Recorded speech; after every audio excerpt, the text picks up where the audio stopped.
Donc nous allons parler de la trilogie Riddick. J'ai aussi vu, sur recommandation de Yorm, si je ne m'abuse, Riddick Dark Furia, qui est un OAV. Donc un OAV, c'est un Original Video Animation. Donc c'est une petite animation en plus des films, généralement, ou des animés. Et voilà, je l'ai vu. Il dure 39 minutes, si je ne m'abuse. Donc je l'ai vu à midi. Et cool. Cool qu'il dure que si peu. Parce que ça m'a permis de le voir. J'étais très contente de le voir. Et nous en parlerons à la toute fin. Il est très bien cet OAV. Nous en parlerons. Mais oui, effectivement. Mais cette saga est incroyable. Donc voilà. Alors, attendez, je vais changer juste la musique. Parce que je pense qu'elle va nous casser les tut-tut. Parce qu'elle est un peu vénère, la musique des chroniques de Riddick, mais j'ai pas trouvé les autres.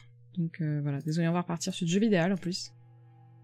J'ai pas osé hier vu que j'ai manqué... 3 d'affilée. Ah oui, d'accord. Ah oui, t'as fait tes devoirs de manière un peu énervée, quoi. Et non, il est très court, mais il se passe un milliard de choses, donc t'as l'impression qu'il dure très longtemps. Alors pas du tout. C'est bien fait. Alors, donc Riddick est un personnage inventé par Jim et Ken Witt, qui sont les inventeurs du personnage, mais c'est David Towie qui réalisera les 3 et qui sera aussi le scénariste des 3 films. Donc je sais pas comment ils ont goupillé ça, mais en tout cas c'est David Towie qui est à la fois scénariste et réalisateur des 3 films. Alors que dans un film... c'est marrant. Est-ce que c'était la première fois que tu le voyais ou pas, le 3, Jutoid? Il faudrait que tu me dises. C'était la première fois. Ok, donc je comprends ta réaction. Je comprends ta réaction. Surtout si t'as... ah oui, t'avais vu les 2 premiers? Attendez, tu m'as répondu peut-être. Est-ce que t'avais déjà vu les 2 premiers ou pas? Donc voilà. Donc on va enquiller tout de suite sur le premier film. Non, attendez, je vais continuer à vous parler de Towie. Donc Towie est aussi... Pitchback, tu l'avais jamais vu? Ah, et t'avais vu les chroniques de Riddick et t'avais pas vu Pitchback. Ah oui. Ah oui, c'est bizarre comme... Enfin, ça a dû faire bizarre de... Enquillon. Non, David Towie est aussi le réalisateur de Waterworld, que j'aime beaucoup, malgré tous les défauts de ce film. Et aussi le scénariste des Fugitifs, que je crois que n'avoir pas vu. Mais voilà, donc j'étais très impressionnée de voir que c'était le scénariste de Waterworld. Et il a aussi réalisé The Arrival, que j'avais vu pour le symbolique sur les aliens, puisque c'est pas Arrival de Denis Villeneuve, c'est The Arrival qui parle d'un mec qui pense que des aliens vont terraformer la planète. Voilà, il est un peu dans un délire psychotique parano, et en vrai il a pas tort. Mais voilà, et c'est pas mal en vrai comme film, mais c'est pas transcendant, mais c'est pas mal. Mais oui, Waterworld, c'est trop bien. Les chroniques, oui, mais je n'avais plus de souvenirs. Oui, et les chroniques, en vrai, la première fois que je l'ai vu, j'ai rien retenu, et donc je l'ai revu, j'ai fait « Oh, waouh !» Et là, et pour Riddick 3, ça faisait très longtemps que j'avais pas vu, je me souvenais de trucs comme ça, et donc j'ai été contente de découvrir des choses au fil... Enfin, comme si je le découvrais à nouveau, quoi. Donc c'était cool. Allez, Riddick 1. Alors, est-ce que ça marche? Pourquoi ça marche pas aujourd'hui? Voilà, c'est bon. À la mano. Riddick 1, aussi appelé Pitch Black, car c'est son nom officiel, sorti en 2000 de David Towie, donc. En 2000, c'est avant le premier Fast and Furious, et cette anecdote est très importante pour la suite de la vie. Pitch Black le meilleur. Alors, déjà, quand on entre directement dans la... Enfin, le film n'a pas le temps.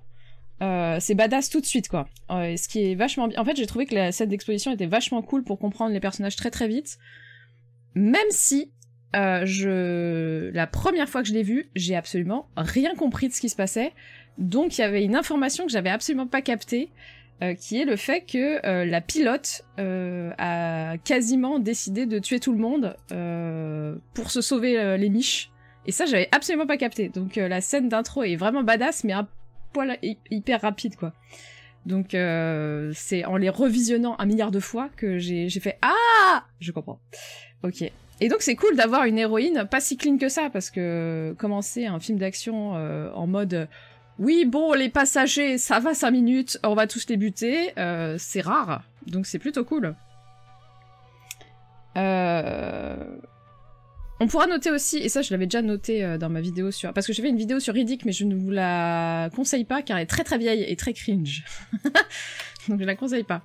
Mais ce que j'aime beaucoup dans ce film, c'est la représentation. Il y a énormément de personnalités différentes, Il y a un imam, il y a des personnes racisées, il y a des meufs, plus ou moins badass, enfin il y a un peu de tout, et c'est vraiment cool, quoi.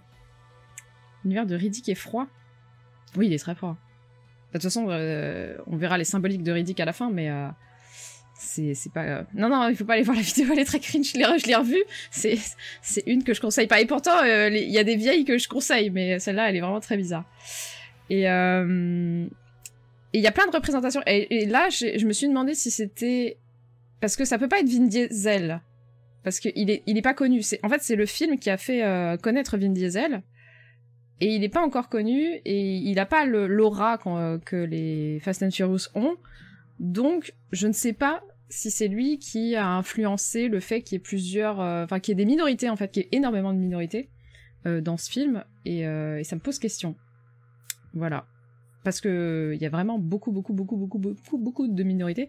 Surtout que, au final, c'est quand même le anti-héros qui s'en sort, un imam et une fille qui se fait passer pour un mec. Elle est bizarre. Raison plus pour aller voir la vidéo.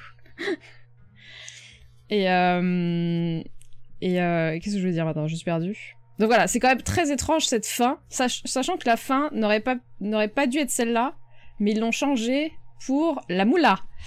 Donc voilà. Mais voilà, je trouve ça vraiment incroyable d'avoir foutu autant de représentations. Et David Towie est blanc, donc je ne sais pas. Je ne sais pas qui a fait ce casting, mais il est quand même drôle. Il y a des trucs assez il y a des trucs quand même qui sont assez cheapos dans ce film, genre les effets. Moi, il y en a un qui me perturbe toujours à chaque fois, c'est le fait quand il y a l'espèce de... Égal, on n'avait pas le budget. Non, c'est l'inverse. C'est l'inverse. Ils ont changé la fin pour prévoir la moula ensuite. Enfin, pour espérer qu'il y ait une suite et que ça fasse de la moula encore plus. Donc c'est l'inverse. Mais on en reparlera après. Parce que, en gros, dans ce film, il n'est pas parfait, hein. Même si tout le monde dit qu'il est vraiment incroyable, il est pas parfait. Il y a vraiment des effets qui sont un peu cheapos à mon goût. Quand il y a un espèce de rescapé là qui pop de nulle part et qui défonce tout, enfin qui se fait défoncer, il y a quelqu'un qui porte une espèce de faux, et là il y a l'image qui passe en inversé. Avec des flashs et tout, et ça, je trouve ça un peu dégueulasse. Enfin, moi, j'aime pas du tout cet effet-là, et j'ai pas compris, je comprends vraiment pas pourquoi ils font cet effet-là, parce que il y a pas Riddick, donc il est pas censé, parce que quand c'est Riddick, je comprends qu'on met un effet spécial sur sa vision, puisque c'est le but du jeu. Mais là, c'est pas lui, je vois pas pourquoi il y a des flashs, enfin, j'ai jamais compris cette censure de réalisation. Donc voilà, c'est très étrange. Par contre, le fait qu'il y ait 3 soleils et donc qu'il y ait des couleurs différentes en fonction de quel soleil apparaît à quel moment, c'est vachement cool parce que ça permet de faire une sorte de timing et de montrer que le temps avance, etc. quoi. Pour le casting, ce sont 2 femmes qui sont créditées. Alors tu parles de quoi? Parce que pour le casting, d'accord. D'accord. Bah je sais pas. Mais pour dire que ça présente plein de men dans son absence. Bah je sais pas là, en vrai je sais pas ce qu'ils ont essayé de dire. J'avoue que là, j'ai beau le regarder, je l'ai vraiment vu 5 ou 6 fois ce film, à chaque fois je me fais la même réflexion, mais à quoi ça sert? Et c'est très bizarre. Je suis pas une élève, t'es carrément listé tous les trucs et tout. C'est-à-dire que t'as déjà fait le poids moula, bah bravo. Donc voilà. Les 3 soleils, en tout cas, c'est vachement cool pour... Bon, en plus de l'intrigue, hein, bien sûr, ça permet de donner une sorte de timing et de bien comprendre l'ordre dans lequel les choses se passent, quoi. Pourquoi j'ai marqué escalade? Je ne sais plus. Dommage. Ah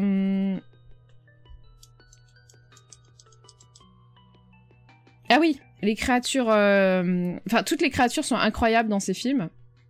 Dans tous les films, en vrai. Mais celles-ci, elles sont vraiment impressionnantes. Alors, je parle de 2 créatures différentes. Celles qui sont mortes. Celles que les imams, je crois, prennent pour des arbres en disant « Oh, il y aura de l'eau, c'est des arbres morts, mais il y aura de l'eau. » Pas du tout. Ce sont les ossements d'énormes choses qui sont Death a Day. Et celle du 3, moins... Ah, je sais pas, moi je les aime bien aussi. Mais bon, on en reparlera du 3. Je les trouve vraiment du fait qu'il y en a... Non, c'est pas ça. Je pense que c'est escalade, mais je sais... Dans le... Non, je sais pas pourquoi il y a de l'escalade. C'est pas escalade le sport, hein, c'est escalade... C'est dans le 3 où il y a vraiment une escalade de... Oh là là, ça ne s'arrête jamais, le pauvre, il est en train de prendre cher. Mais dans ce sens-là, je vois plus pourquoi j'ai dit. Ça se trouve, c'est pas écrit escalade. Si, quand même. Donc voilà, j'aime bien le fait qu'il y ait des créatures gigantesques qui soient mortes, parce que là, déjà, ça te donne une idée de la violence. Et tu te dis, si ces créatures-là sont mortes... Alors, à moins qu'elles soient mortes de déshydratation, ce qui est possible, tu te dis, il y a quand même quelque chose d'assez balèze pour les tabasser, quoi. Et en plus, il y a les bébêtes qui arriveront ensuite, qui sont trop stylées. Voilà. Et c'est ça qui est bien, en fait. C'est le même truc que les 3 soleils. En fait, il y a une sorte de timing et de rythme qui est donné. En fait, on découvre, comme les personnages, au fur et à mesure des choses, on découvre l'horreur. Enfin, c'est peut-être ça, l'escalade, en gros. C'est que au début, bah, c'est une planète où il y a 3 soleils. Donc tu te dis, il n'y a jamais de nuit, donc c'est horrible. Ensuite, tu te dis, bah, il n'y a pas d'eau, c'est la merde. Ensuite, tu te dis, s'il y a des grosses bêtes qui sont mortes, ça pue le caca. Après, tu te dis, comment ils vont repartir, ça a pas l'air ouf. Ensuite, tu te dis, finalement, va y avoir la nuit, ça a l'air sympatoche. Après, tu te dis, oh là, il est mort, mais ça veut dire... Et c'est pas Riddick qui l'a tué, donc... Il y a quelque chose qui a l'air un petit peu hardcore. Enfin bref, c'est une escalade comme ça, de timing, qui est vraiment incroyable.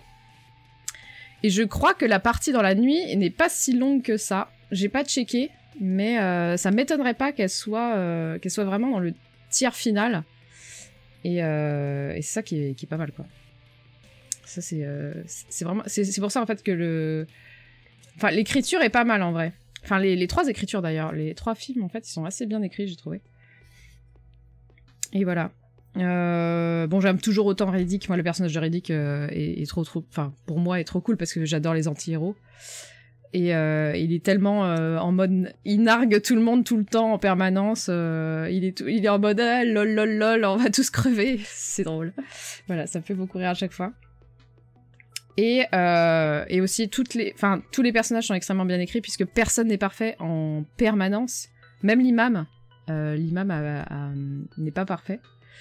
Et ça donne vraiment du relief au personnage. C'est très cool. Bon, bien sûr, la menace, pas celle que l'on croit. La première fois que je l'avais vue, j'étais en mode « What, c'est trop bien !» de présenter une menace en étant Riddick, qui est censé être vraiment l'antagoniste, et en fait, tu te rends compte que ça va pas être lui l'antagoniste, et j'adore. C'est vraiment un truc que je kiffe, c'est quand les héros sont obligés de s'allier avec les méchants, entre guillemets, pour vaincre quelque chose d'encore pire. Ça, c'est vraiment un truc que je kiffe. Et donc, dans ce film, on est vraiment servi. J'ai redécouvert qu'il s'appelait Richard, et j'étais un peu déçue, hein, je vous l'avoue. J'avais oublié qu'il s'appelait Richard Riddick. Moi, j'ai toujours cru que Riddick, c'était son prénom. Enfin, j'avais oublié, en fait, qu'il s'appelait Richard. En vrai, je suis un peu déçue. Voilà. J'aime pas, il s'appelle Richard. Quel nom de merde. C'est pas terrible comme nom. Michel, voilà, Michel Riddick. Bon, le soleil, là. Si tu savais pas, il le dit une seule fois, et après, en fait, il y a que dans les chroniques de Riddick où il le redit pas.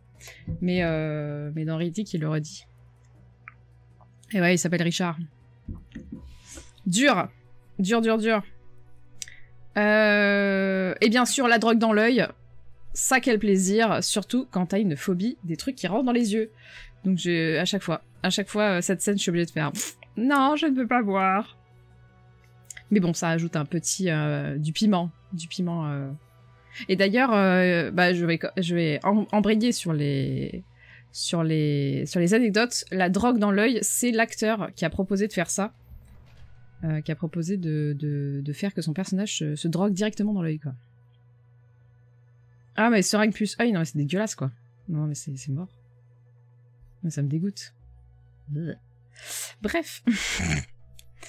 D'ailleurs, c'est Cole Hauser qui joue le personnage du mercenaire un peu con. Enfin, du sale con. C'est vraiment lui le connard, en fait, dans l'histoire. Mais voilà.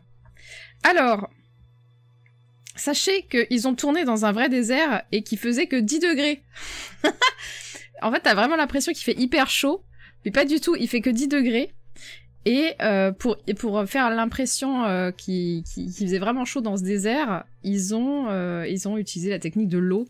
Donc ils arrêtaient pas de se brumiser de l'eau sur la gueule pour faire semblant qu'ils étaient en train de transpirer, alors que pas du tout, ils étaient en train de se les cailler sévère, et tellement sévèrement que les ingé-sons laissaient les projecteurs allumés pour que ça les réchauffe.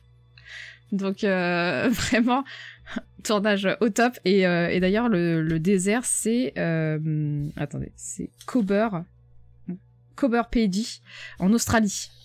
En Australie il fait 10 degrés, voilà, sachez-le. Visiblement il fait froid. Donc c'est le film qui a révélé Vin Diesel, bien sûr, et il a enchaîné ensuite avec Fast and Furious, et je vous laisse revoir la rétrospective, peut-être qu'elle n'existe plus, sur Fast and Furious. Voilà. Et bien sûr, toute la moula qui va suivre. La suite, elle n'était pas prévue au départ. C'est pour ça que je disais que la fin n'aurait pas dû être celle-là. En fait, la fin, ça aurait dû être Riddick qui meurt et la femme qui survit. Sauf que les producteurs se sont dit « Oh là là, Riddick est bien plus sympathique, personne va s'attacher à la meuf, donc désolé pour elle, elle va clamser. » Et c'est vrai que ça donne un truc sympa en fait pour moi, puisque il reste vraiment un gros connard jusqu'au bout. Et il est pas en mode anti-héros qu'on ferait passer quand même pour quelqu'un de gentil à la fin. C'est vraiment un con jusqu'au bout, et il s'en sort grâce à ça, quoi. Et tant mieux, puisqu'on aura la suite 2, on aura la suite, et heureusement qu'ils l'ont pas tué tout de suite, le petit Riddick. Le film est basé évidemment sur les peurs enfantines, c'est-à-dire les peurs du noir et les peurs des créatures, et c'est vraiment une volonté du réalisateur et du scénariste de reparler de faire un film sur ce thème-là, c'est-à-dire un film sur la peur du noir et les peurs qu'on avait quand on était enfant. Les créatures, donc c'est Patrick Tatopoulos qui les a créées, et c'est un Français, Cocorico, et c'est un mélange entre un requin-marteau et un ptérodactyle. Voilà. Moi personnellement, j'ai pas très envie de les rencontrer, mais... Et les mensurations, pas les menstruations, les mensurations, c'est 2m4. Le mec de Godzilla? Ah oui, je crois que c'est... Non, c'est pas... Je crois que je vois de quoi tu parles, mais non. Oui, c'est le mec de... Non, t'as raison, c'est le mec de Godzilla. Il a fait Godzilla, il a fait Underworld, il a fait Independence Day. Voilà, entre autres. Comme créateur de créatures, je crois. Donc c'est lui qui aurait créé cette immondice. Cette immondice sur Godzilla. Je suis un bon. Mais ouais, c'est ouf. On avait peut-être déjà parlé, non? J'ai rêvé, peut-être. Donc les créatures, elles font 2m40 de tout. Voilà. Elles ont 1m20 de bras, c'est-à-dire qu'avec un bras, elles font à peu près ma taille. Donc tout va bien. Et elles ont une envergure d'aile de 2m40, donc c'est pas dégueu. Et c'est des bonnes bêtes. Des bonnes bêtes. 1m20 de chocolat? Ah oui. Putain, si on devait être nourri en longueur de bras de chocolat, je serais un petit peu triste. En vrai, je sais qu'il a fait Godzilla, car le perso... Oui, c'est vrai. Oui, en fait, c'est pour ça que je me suis dit au début, je croyais que tu parlais du personnage dans Godzilla, mais non, il a vraiment fait... Il a vraiment travaillé sur Godzilla. Voilà. Après, il a travaillé sur Underworld, donc on peut lui pardonner. Les lentilles. Alors, donc Riddick a une vue spéciale, et pour jouer ça, en fait, Vin Diesel a dû porter des lentilles spéciales qui étaient un prototype à l'époque, tellement un prototype que il a pas réussi à les retirer et il a dû aller en urgence à l'hôpital, un hôpital qui était à 3 heures d'hélicoptère du lieu de tournage. Donc laissez-moi vous dire que quand t'as mal aux yeux et que tu dois mettre 3 heures pour y aller, j'ai juste envie de crever, moi, personnellement. Voilà. Il a pas trop apprécié, je crois. Les yeux trop classe. Ouais, par contre, les yeux, ils sont trop bien. Trop stylé. Et ce prototype a été vendu après. Alors j'espère que c'était pas le prototype qu'ils ont vendu, mais on pouvait acheter ces fameuses lentilles un peu cheloues. Et elles s'appelaient les Shine Job. Et voilà, on pouvait les acheter ensuite. Après que le film soit sorti, ils ont commercialisé les lentilles. Ah. Voilà, j'ai juste envie de crever, moi, mais personnellement. Donc, je vous ai dit, Cooperpedy, c'est en Australie. C'est là aussi où a été tourné Mad Max, le dôme du tonnerre. Et en fait, il y a plusieurs films qui ont été tournés dans cette région. Ah oui, il faut que je vous montre un truc. Attendez.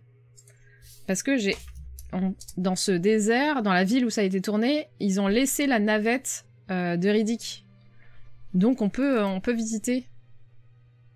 On peut visiter... Hop. Je vais vous montrer ça.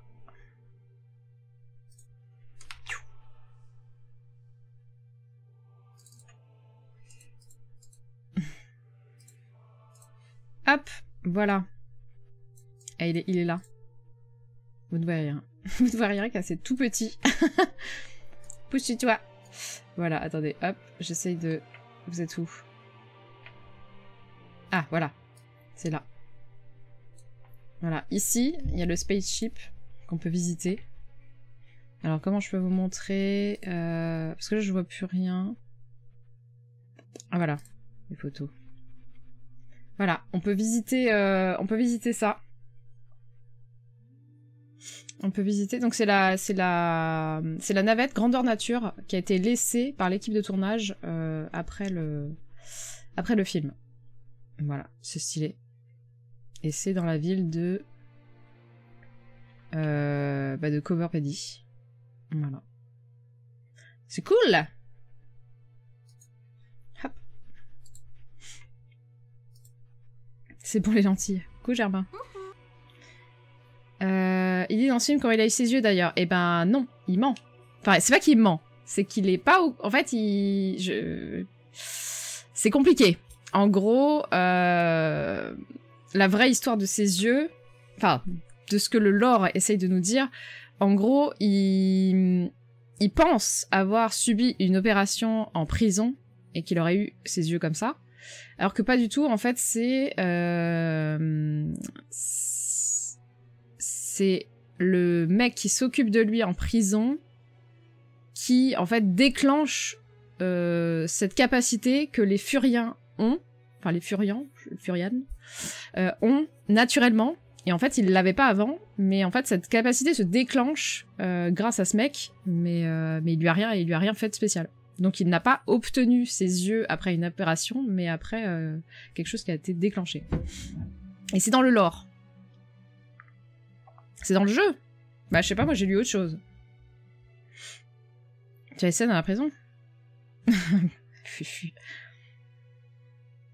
Bah je sais pas, moi j'ai lu autre chose, où en gros ça serait une sorte de, pas d'incantation vaudou, mais pas loin, et en fait ça serait une capacité des Furians à avoir ces yeux-là, et que tous les Furians auraient ces yeux-là. Mais en même temps, quand on voit l'autre Furian dans le 2, il a pas des yeux chelous, donc voilà. Ça se passe comme il le décrit dans le film. Bah ouais, c'est pour ça que c'est un peu bizarre.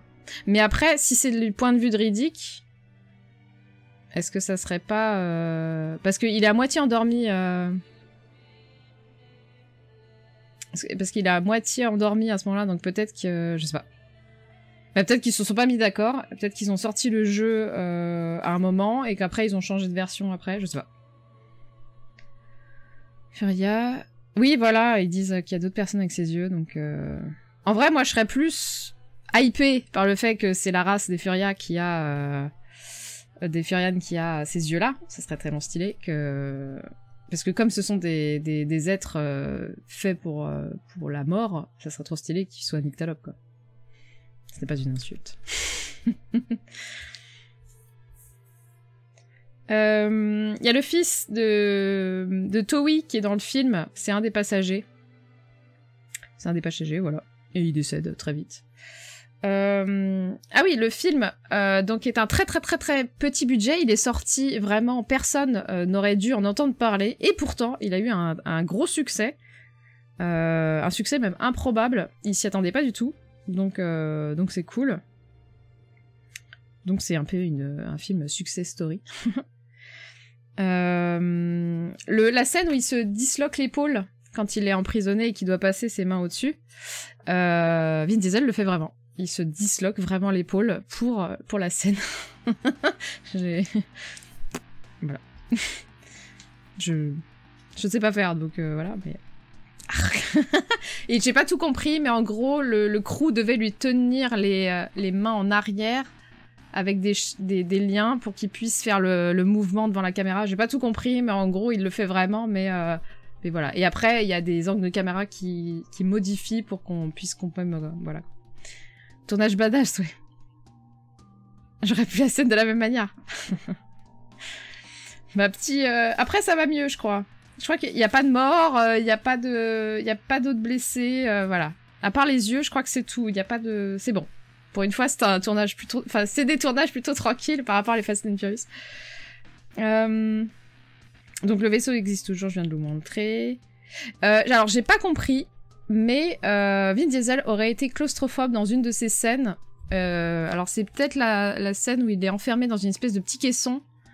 Mais ça s'appelle se donner pour son art, exactement.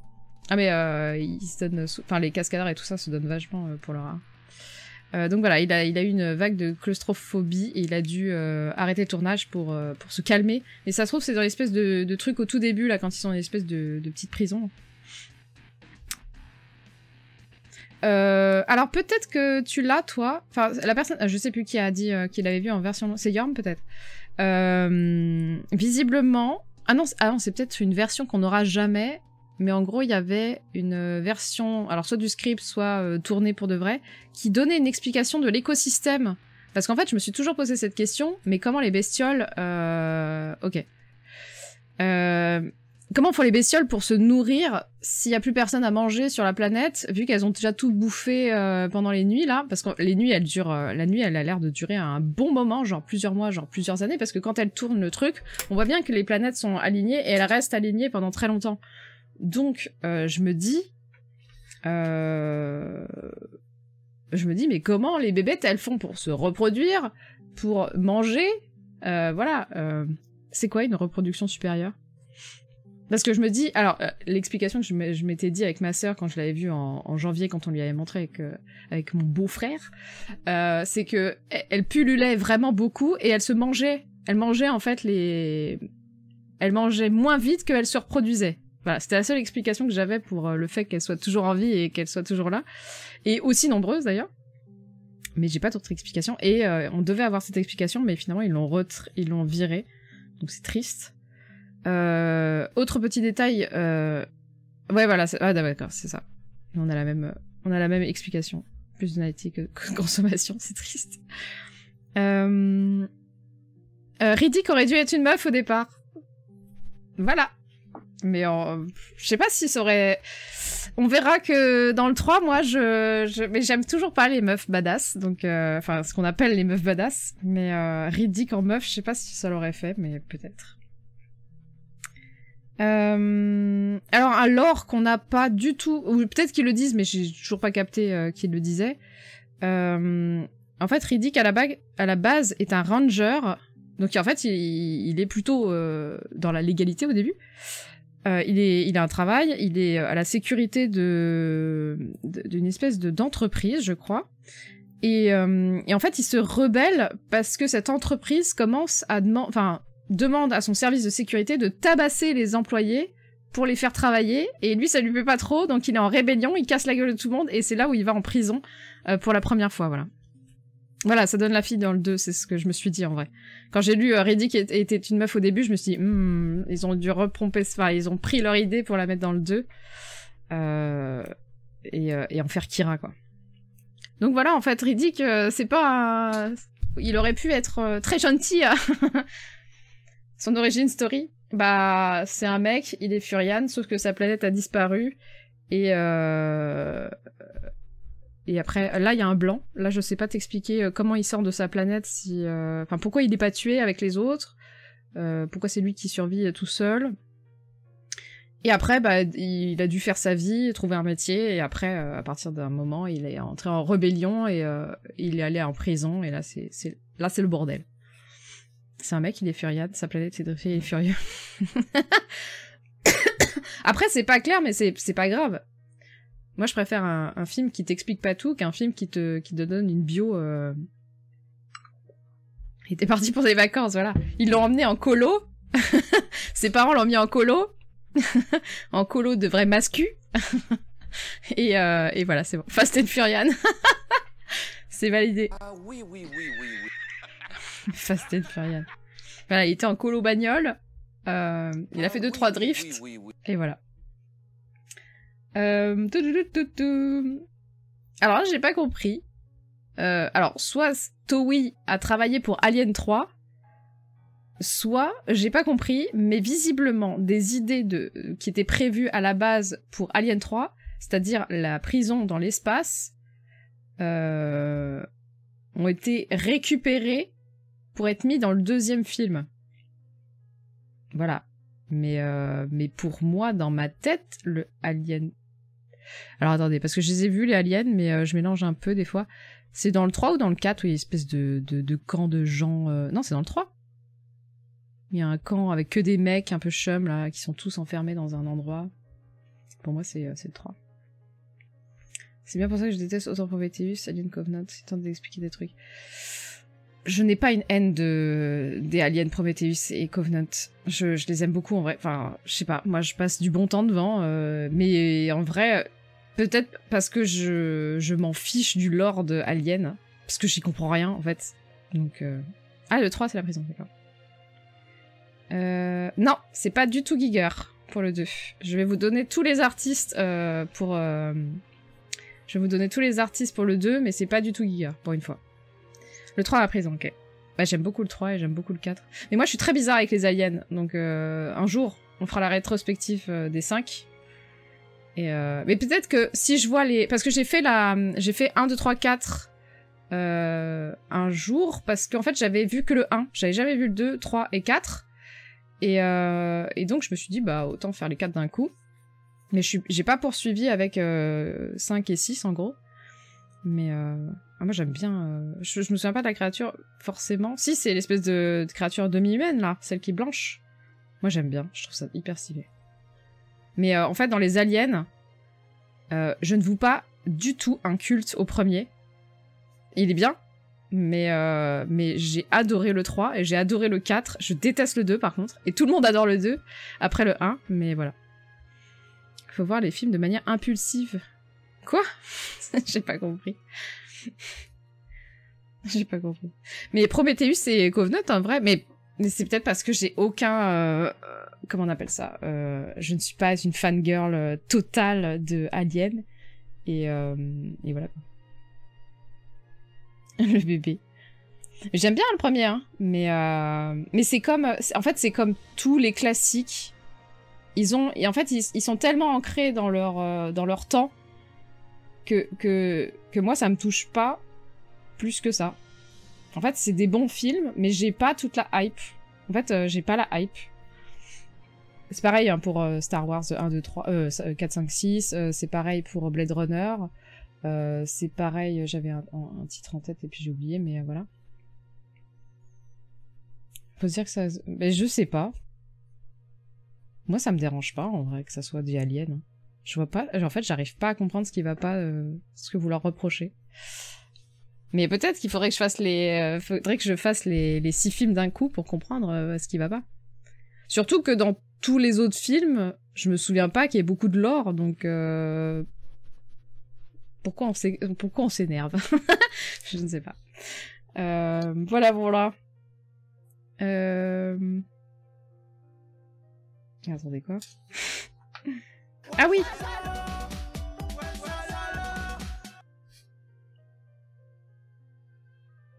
Bonjour.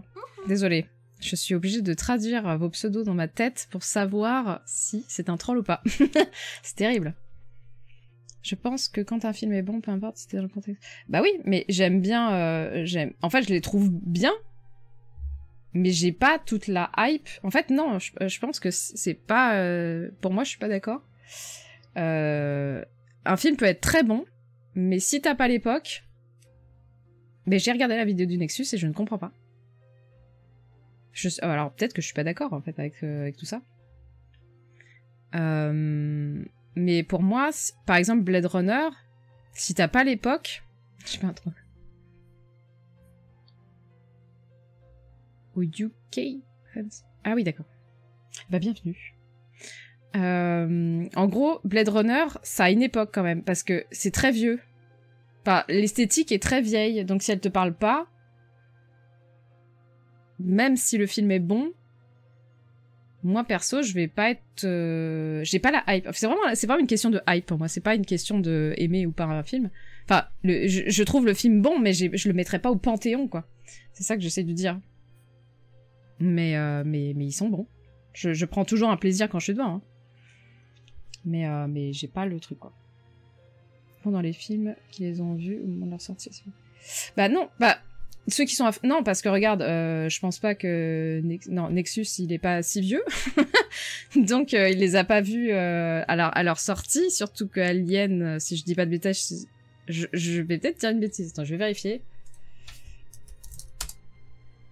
Mais j'aurais dit que c'était du... Voilà, j'aurais dit que c'était 78. C'est 79, donc je suis pas si nulle. Mais il est dépanné, je pense. Donc il les a pas vus à sa... il les a pas vus direct à la naissance. Donc voilà, quoi. Bah ouais, voilà. En fait, mais je pense qu'il y a une esthétique que peut-être des gens adorent et que... Peut-être que... En fait, c'est peut-être l'énergie des années 80 qui me parle pas du tout. Et peut-être que ça parle à certains. Des titres qui démettent de tête. Oui, mais dans tous les films, je sais pas moi, je sais pas pourquoi tout le monde s'énerve sur ces pauvres films, alors que dans tous les films, il y a des gros débiles, et c'est ça qui fait que, bah, ça s'appelle les slashers, entre guillemets. Je sais que c'est pas un slasher, mais même si moi je le considère comme un slasher, mais voilà, quoi.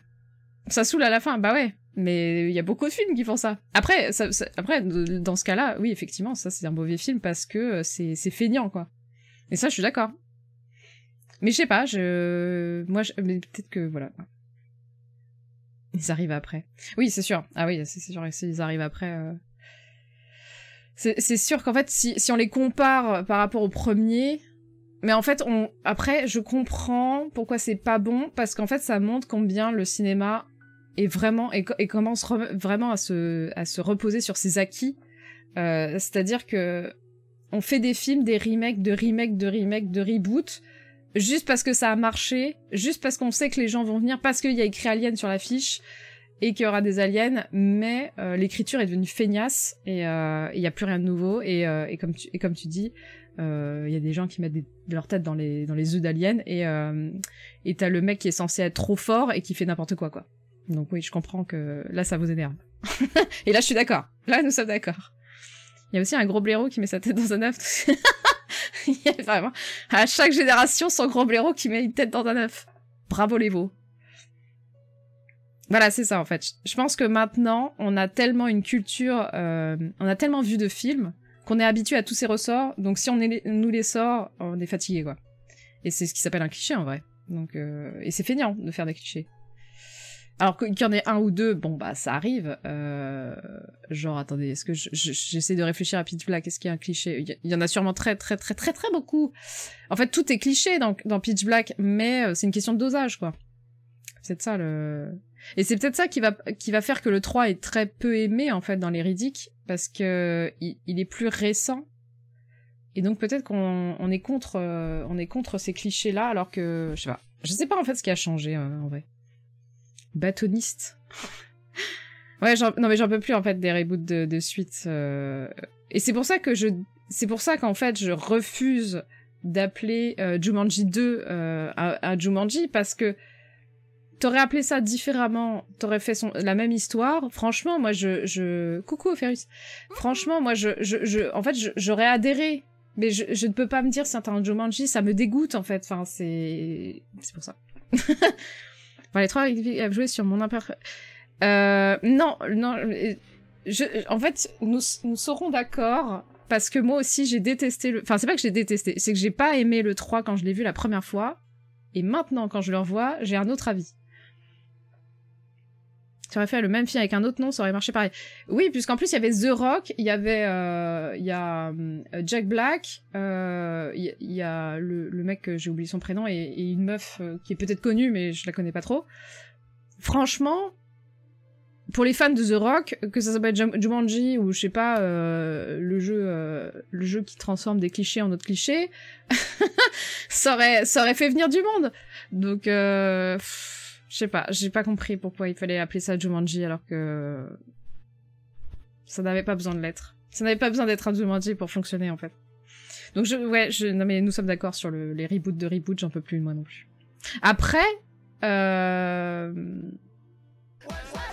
Après, je suis pas non plus une ayatollah, c'est-à-dire que, par exemple, le remake de Suspiria, petite perle, vraiment, regardez le 1, enfin l'original, et ensuite regardez Suspiria, la version la plus récente, parce que, en fait, il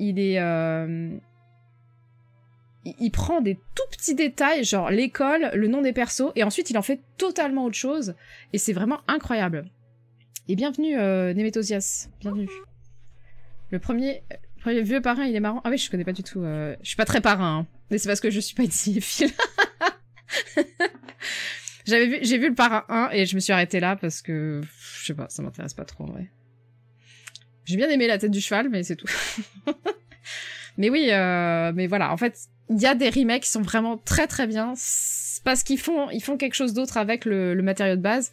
Et ils apportent quelque chose, enfin une autre vision de la même chose à une autre époque, et franchement c'est incroyable. Donc vraiment je considère le remake de Suspiria comme étant vraiment l'exemple parfait d'un excellent remake, quoi. Donc voilà, si vous n'avez pas vu le remake de Suspiria, je vous le conseille. Même si vous n'avez pas vu le premier, en fait, Suspiria, qui est très, très différent, et très ancré dans son époque, pour une fois, je vous conseille Suspiria.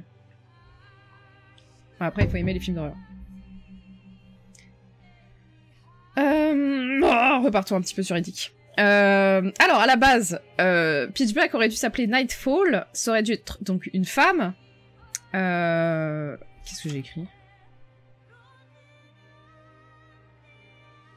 Ah oui, ça aurait dû être 2 mois de nuit. Ça aurait dû être des gens qui atterrissent sur une planète, ou qui sont bloqués sur une planète et qui font un appel de détresse pour qu'on vienne les chercher. Il y aurait eu des ruines d'un ancien peuple, et ça aurait été les fantômes. Et maintenant la suite. Ça aurait été un fantôme, ça aurait été des fantômes en fait qui protégeaient en fait leur planète. Et ça me rappelle Mission to Mars, qui est un film très mauvais. Voilà, ne regardez pas Mission to Mars, ça vous évitera de perdre 1h30 à 2h. Et la planète s'appelle, c'est pas moi, elle s'appelle Hadès. La planète aurait dû s'appeler Hadès. Voilà, c'est pas moi. FF les créatures de l'esprit. Putain, ça fait tellement longtemps que je l'ai pas vu Final Fantasy que... Et encore, j'avais oublié qu'il y avait cette référence à Hadès. C'est pas moi, parce que y a un des jeux vidéo, il s'appelle Dark Athena. Voilà, c'est pas moi non plus. La coïncidence. Je comprends qu'ils aient refait le scénario. Mais alors 2000, attendez, il faut que je regarde Mission to Mars. Oh, c'était mauvais Mission to Mars. Oh, qu'est-ce que j'ai ri. Bah c'est la même année. C'est la même année. Donc ils sont pas pu se dire c'est de la merde, on va pas faire ça. Moi aussi j'aimais bien les créatures de l'esprit. C'est pour ça que c'est pour ça que j'en garde un bon souvenir des créatures de l'esprit. Mais peut-être que c'est pas si bon. Peut-être qu'il faudrait que je le revoie pour me dire triste. Il y a des choses qui vieillissent mal. Et ce qui est drôle, c'est que ce film a influencé un épisode... Alors, je sais pas si c'est un épisode des Doctor Who ou un mini-film, là, je sais pas, j'y connais rien en Doctor Who, je suis désolée, qui s'appelle Planet of the Dead, et c'est une grosse influence pour ce truc de Doctor Who. Donc c'est stylé, voilà. Moi, je pense qu'il est encore bon. Hors de question, je m'enferme dans ma nostalgie de l'enfance. Je suis dans un déni profond. Alors, j'ai pas compris... Là, j'ai pas compris s'il y avait eu... Si, je crois qu'il y a 6 jours de tournage et 2 mois de préparation. Donc 6 jours de tournage, c'est vraiment... rien. C'est rien. C'est une semaine. C'est David Tennant. Un épisode hors saison, d'accord. Bah, j'ai lâché Doctor Who avec David Tennant, alors que j'ai commencé Doctor Who pour David Tennant. Et j'étais trop déçue de sa version de Doctor Who, donc j'étais là, bon. Et puis je m'emmerdais devant tous les trucs, quoi. Et oui, ça a sorti... Moi aussi. Je crois que je l'ai vu à la sortie aussi. Oui, bah je crois que j'ai fait la même chose. J'étais en mode... C'est quoi l'histoire? Mais je crois que je l'ai vu à sa sortie et je devais être bah, peut-être au collège. Alors c'est quoi? Mais j'aimais beaucoup... 2001, j'avais 11 ans. J'étais trop jeune. Ouais, bah je l'ai vu au collège. Voilà. Ah non! Je l'ai vu un peu plus tard parce que j'ai réussi à le récupérer un peu plus tard. J'avais pas pu le voir au cinéma. Il est piraté. Déjà, le pirate à l'époque? J'ai rien bité, mais c'était rigolo. Et ben voilà, on va regarder ce film. Et puis on fera une explication de texte. Le film se place en 2578. Voilà. Et il y a 3 stades pour les créatures. Donc il y a une espèce de larvouille qu'on voit à un moment. En fait, on voit les 3 stades. On voit les 3 stades des créatures. Donc il y a les larvouilles. Ça, c'est quand le gamin se fait un petit peu défoncer la gueule quand il est enfermé dans l'espèce de truc avec le puits. Ensuite, il y a les demi-bébés. C'est là où la meuf, elle se... Comment dire? Bah, il y a un côté qui part et l'autre côté qui part de l'autre côté, là. Flop! Et ensuite, il y a les grosses bêtes. Au collège aussi, c'était en fait en 2001. C'était 2001, ouais. Voilà. Que faisiez-vous ce jour-là? Voilà, allez, le point moula! Ah, le point moula. Alors, à combien estimez-vous le budget de ce film? 6 jours de tournage, personne n'est connu. Voilà, oui. Bébé Young, quoi? J'avais 7 ans. Ah, il n'y a pas la moula sur cet écran-là. Comment ça, Bébé Young? Ah oui, Bébé Young. 1000 balles. 10 000 balles.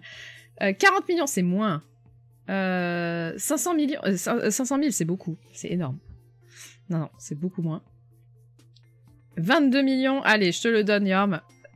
1 million de dollars. 5 paliers, mince. Je te le donne, c'est 23 millions pour une recette de 53 millions, ce qui est, pour un film sorti dans l'anonymat le plus total, pas dégueu. Voilà, donc c'est vraiment bien. Vraiment pour le... Et après, laissez-moi vous dire qu'on part dans le what the fuck. Voilà. Bonjour, Gibla Grenouille. Bonjour. C'est même très bien, oui, c'est très bien. Ça double les... En gros, si t'arrives à doubler ton budget, c'est que t'es pas mal, quoi. Voilà, voilà. Allez, on passe sur les chroniques de Riddick. Alors, qui a découvert ce film et qui l'a apprécié et qui l'a pas apprécié? En gros, c'est Stonks. C'est le Stonks. Donc les chroniques de Riddick, sorties en 2004, toujours au scénario et à la réalisation David Towie. On change pas, une équipe qui gagne. Alors je dois avouer que la première fois que j'ai vu les chroniques de Riddick, j'étais en mode...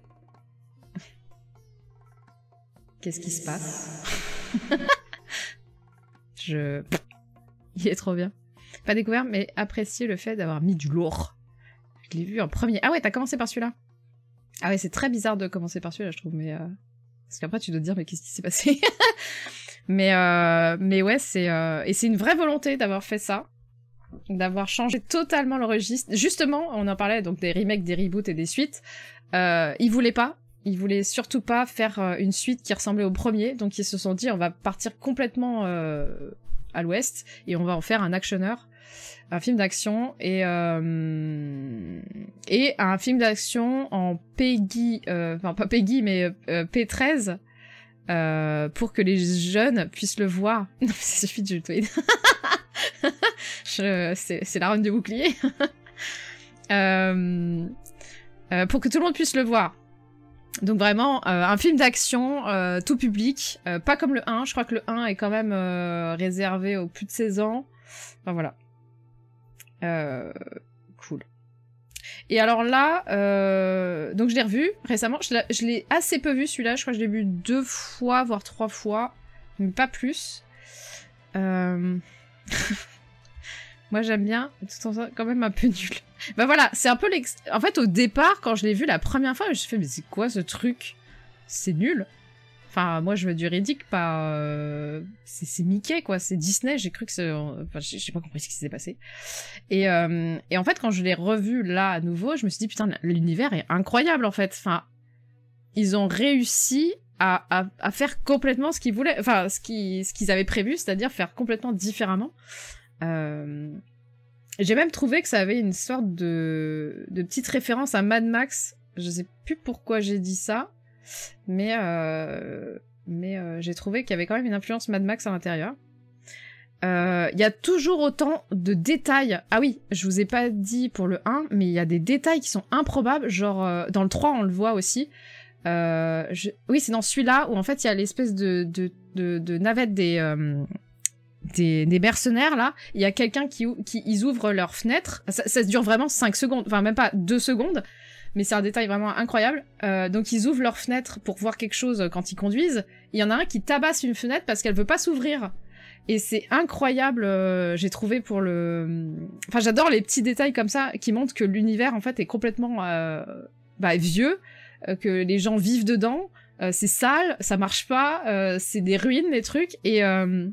Ah, tu l'as vu toi aussi, et dans le 3, pareil, à un moment, ils mettent une carte, et il y a un bout de la carte qui s'active pas, ils tabassent dessus pour l'activer, et c'est trop bien.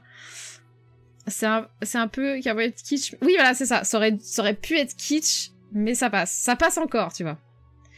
C'est cool, tu parles de Riddick, c'est assez rare. Tu as commencé par Pitch Black. J'ai commencé par Pitch Black, ouais. Ensuite, j'ai fait les chroniques de Riddick, et après, j'étais tellement fan de Riddick que j'ai couru en 2003 ou en 2013 pour aller voir Riddick 3, qui a été la douche froide, mais bon, tant pis. Je vais devoir regarder les replays. Voilà, exactement. C'est des détails hyper réalistes, mais on en voit assez peu, en fait, dans les films comme ça, parce que à quel moment tu te dis... il faut que mon acteur, il tabasse la fenêtre pour montrer que c'est un peu cassé, quoi. C'est pas moi qui l'ai dit pour le temps. Mais attends, ça c'était mon premier avis, la douche froide. Le téléfilm, tu parles de Dark Furia?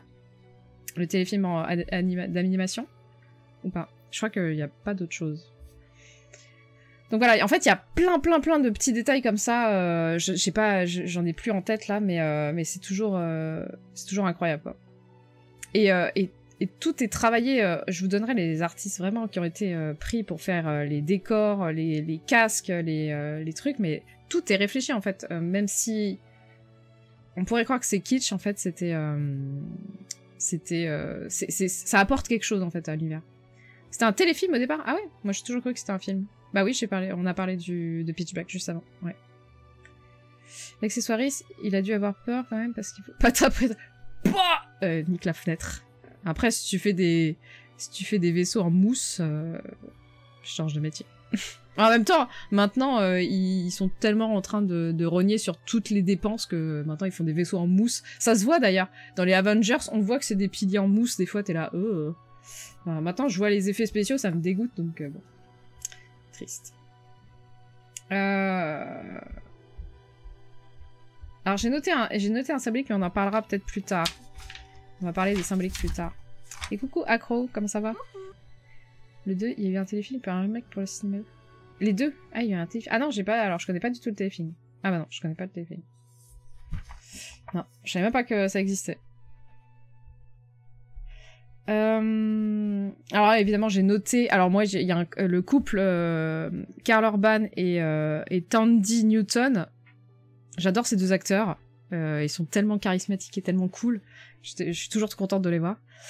Il est toujours aussi arrogant, donc c'est toujours aussi plaisant. J'ai noté la prison. What the fuck? Dans quelle prison? Alors là, j'ai pas compris. Alors peut-être que j'ai cligné des yeux, mais j'ai pas compris pourquoi ils balançaient des espèces de chiens dans la prison pour faire rentrer les gens dans leurs cellules. J'ai pas compris. J'ai vraiment pas compris cette scène, mais bon, c'est stylé, donc t'es là, bon, pourquoi pas. Karl Urban a une carrière étrange, ouais, mais il joue vraiment dans des films incroyables, genre Priest. Non, Priest, il est... Mais en fait, Karl Urban, c'est comme on disait, il est un peu kitsch, mais ça passe, quoi. La prison n'a aucun sens, mais ouais, ça n'a aucun sens, j'étais là. Pourquoi vous faites ça, pas... Calmez-vous. Donc voilà. Et oui, et les bâtons qui tabassent tout le monde, t'es là. Bon, c'est une vraie prison, visiblement. La tasse de thé, est-ce que ça vous a pas rappelé une autre rétrospective qu'on aurait faite juste avant? Genre, par hasard... Comment il s'appelle? Pourquoi j'ai oublié maintenant? En plus, il y a une autre référence à cette rétrospective. Comment il s'appelle? John Wick. Bah oui.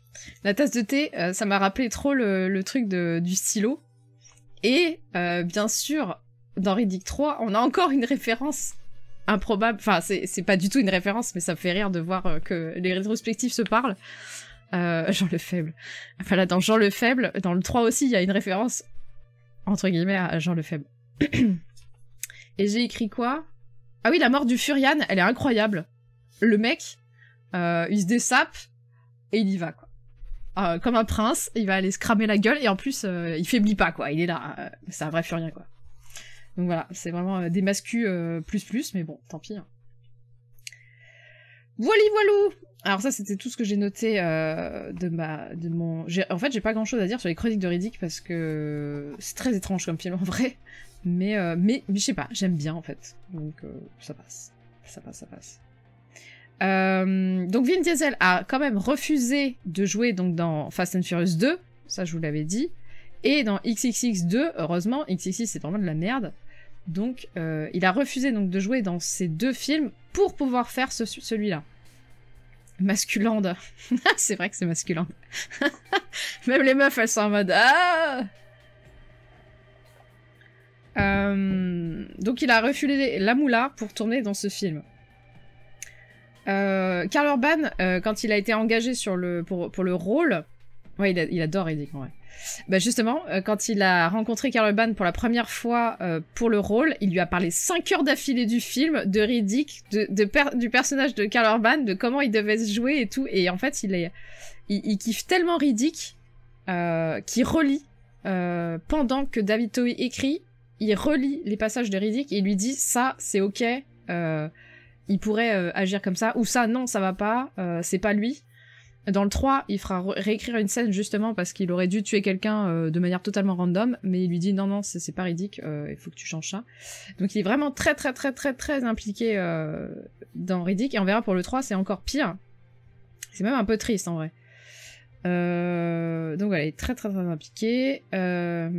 Les décors sont faits en vrai, donc c'est-à-dire que l'endroit où il y a les nécromanciens, donc la nécropole on va dire, oui, moi j'adore. Bah justement, on en parlera de la symbolique de Riddick, mais je pense qu'en vrai, Vin Diesel met beaucoup de lui dans ses films, y compris dans les Fast and Furious. Mais là, pour moi, c'est encore plus cramé, quoi. Donc voilà. Donc la nécropole est une vraie nécropole qui a été construite et elle faisait 73 mètres de long. C'est juste gigantesque en fait. Enfin, 73 mètres pour un film, c'est impressionnant. Et je crois que j'ai lu que c'était, je crois, le record d'utilisation de bois pour le studio qui a construit le décor, et que c'était plus que X-Men 2 en taille et en gigantisme de studio, quoi. Bon, après, ça pose des questions sur l'écologie, tout ça. Mais voilà, mais un jour je ferai un jour, peut-être je travaillerai sur l'écologie et le cinéma, mais voilà. Donc voilà, 73 mètres de décor. Alors, les statues en bronze qu'on peut voir dans la nécropole, c'est de RT. Donc c'est un sculpteur qui s'appelle RT. Et les casques, les armures, ça vient de la... Alors attendez. Oui, voilà. Les casques, ça vient de l'armurier de la Renaissance Filippo Negroli. Negroli ou Neproli? Je sais, c'était triste. Sinon, Vince passe pas. Sinon, il se passe pas. Et enfin, il y a aussi une référence à Adolfo Wild. Coucou Loud, comment ça va? Alors attendez, je vous écris tout ça. Donc RT, ça s'écrit comme ça. RT si t'es triste. Filippo. Alors, pourquoi j'écris si mal? Mais je crois que c'est Negroli en vrai. Et ça, c'est stylé, faut aller voir. Bah ça va, ça va. On parle ridicule, donc tout va bien. Non, pas RT. Ah, le jambon RT. Putain. C'est pas beau de se moquer. Alfonso Wild. Wild. Hop. RT si t'es triste. Putain. Allez, je vous le mets. Vous l'avez mérité. Voilà. Donc, il n'y a pas du tout de Giger, mais en vrai, Filippo Negroli, il est assez stylé. Enfin, en tout cas, les casques de la Renaissance sont assez étonnants. En fait, il faut aller voir, vraiment, aller voir. Il y a des petits monsieur qui sont sur les casques. Je crois qu'il y a des créatures ou des animaux qui forment des machins et tout. Voilà. Non, les alertes sont pas coupées. C'est juste que tout le monde est calme. Tout le monde écoute. Voilà, donc c'est très stylé. Alors, il y a l'actrice qui joue l'élémental. Voilà. Putain, ça y est, c'est parti. Ça y est, c'est parti. On garde calme. L'actrice qui joue l'élémental, donc c'est Judi Dench. Elle a pas du tout compris ce qu'elle foutait là. Elle a pas compris son personnage, mais elle était ravie d'être là. Elle était trop croque d'être là. Et effectivement, je ne comprends rien à ce personnage non plus. En fait, quand tu regardes le film, t'enlèves l'élémental, ça ne change rien. Donc vraiment, on sait pas pourquoi ils ont mis ce personnage. Et elle-même, elle était là en mode bon, moi j'aime bien, le tournage se passe bien et tout, c'est cool, mais je sais pas. Je sais pas ce qu'on fait là. Donc c'est drôle, ça me fait rire. L'élémental. Non, c'est l'élémental, le fromage. L'élémental. D'ailleurs, je vous ai parlé de donc le furien là qui va marcher vers l'actrice qui a vu de la lumière et qui est restée. Non, par contre, c'est Vin Diesel qui voulait absolument la voir dans son film et ils lui ont fait un rôle pour elle. Donc c'est vraiment lui qui a demandé est-ce que tu peux venir? Elle a dit oui et voilà. Non mais les mentales. Non mais personne ne sait. Après, il y a plein de choses dont il parle plus ensuite parce que l'univers est tellement grand qu'en fait, ils ont parlé de l'élémental un jour et puis après ils parlent du Roquefort. Cette vanne est nulle. Arrêtez. Investissement scénaristique. S'il comptait faire une suite, la suite c'est introduit les barnages. Non, même pas. Je crois que ils savent pas trop où ils vont, mais ils y vont quand même, quoi. On va pas en faire un fromage. Oh mon dieu. Non, mais je crois que même eux, ils savent pas trop où ils vont. En fait, à chaque film, ils créent un lore qui augmente le lore général, mais je crois qu'ils ont rien prévu de base. Genre le 3, ça aurait pu être Riddick qui va chercher Kira dans l'Anterverse, ou je sais plus comment ils le nomment d'ailleurs. Et en fait, pas du tout. Ils ont changé d'avis, mais voilà. Qui voit un mec dans la rue, tu veux jouer dans Riddick, même si je suis pas actrice. Non, si elle est vraiment actrice. Mais je crois qu'en fait, il est vraiment croque-love de gens et il fait « Vas-y, viens dans mon film !» Et s'il dit oui, ils font un rôle pour la personne, t'es là. Pourquoi pas.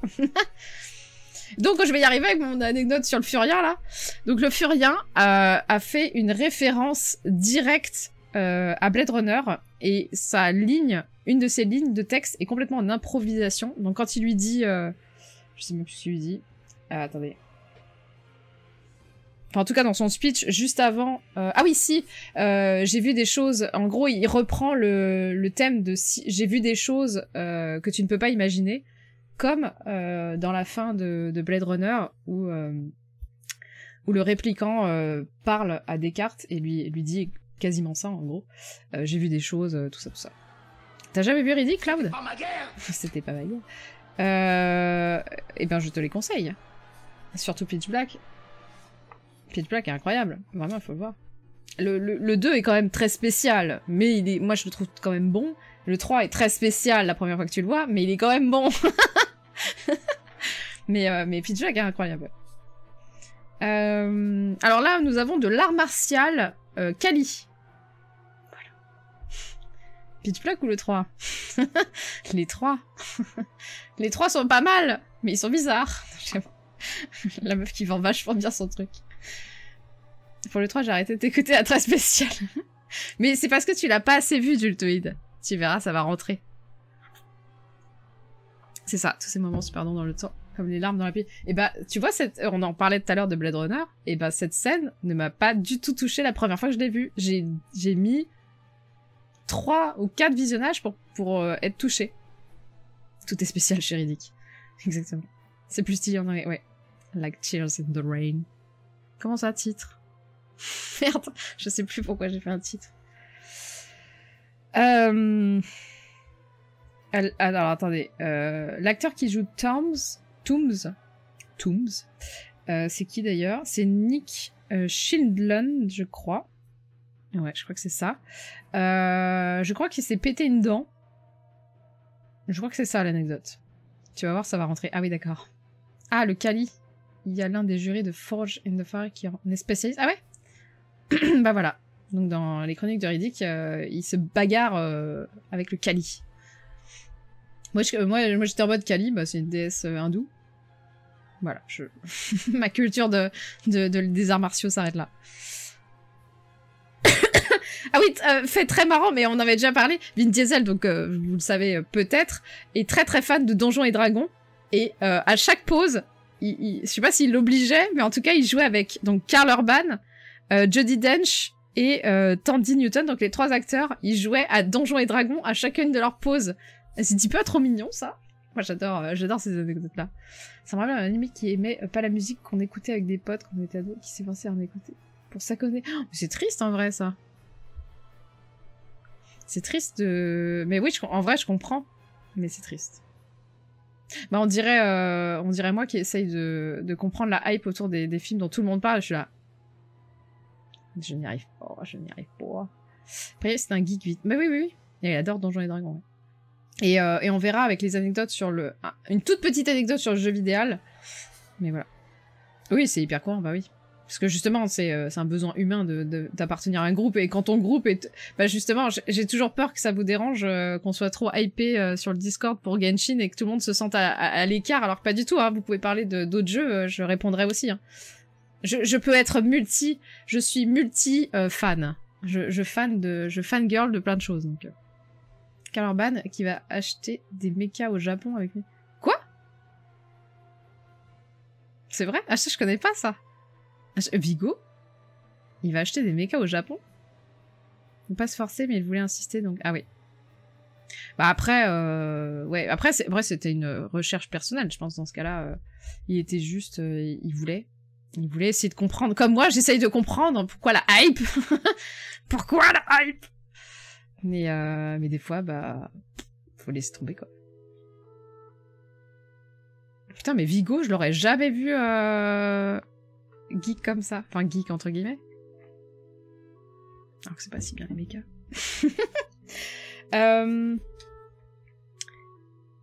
Le personnage de Kira a été pensé... Enfin, c'est l'actrice qui a pris modèle sur Emily, la chanteuse de Evanescence. Attendez, mais c'est sur lequel? C'est Hypnose? Non, c'est Mais non, c'est pas ça. Ah, c'est celle-là? C'est Meg. Voilà. Je savais plus sur laquelle il y avait des Evanescence. Alors, Jultoid m'envoie des secrets. Mais non.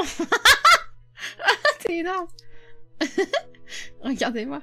Putain, mais la gueule... Oh, mais c'est tellement jeune. Oh, la gueule de Karl. Mais c'est énorme. C'est trop drôle. Par contre, pourquoi il est buggy comme ça, mon truc? Pourquoi mon navigateur, il est dans le...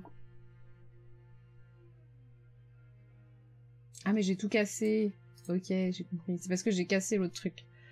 Donc là, c'est Karl Urban. Et là, c'est Viggo Mortensen. Là-bas. Trop stylé. Trop mignon.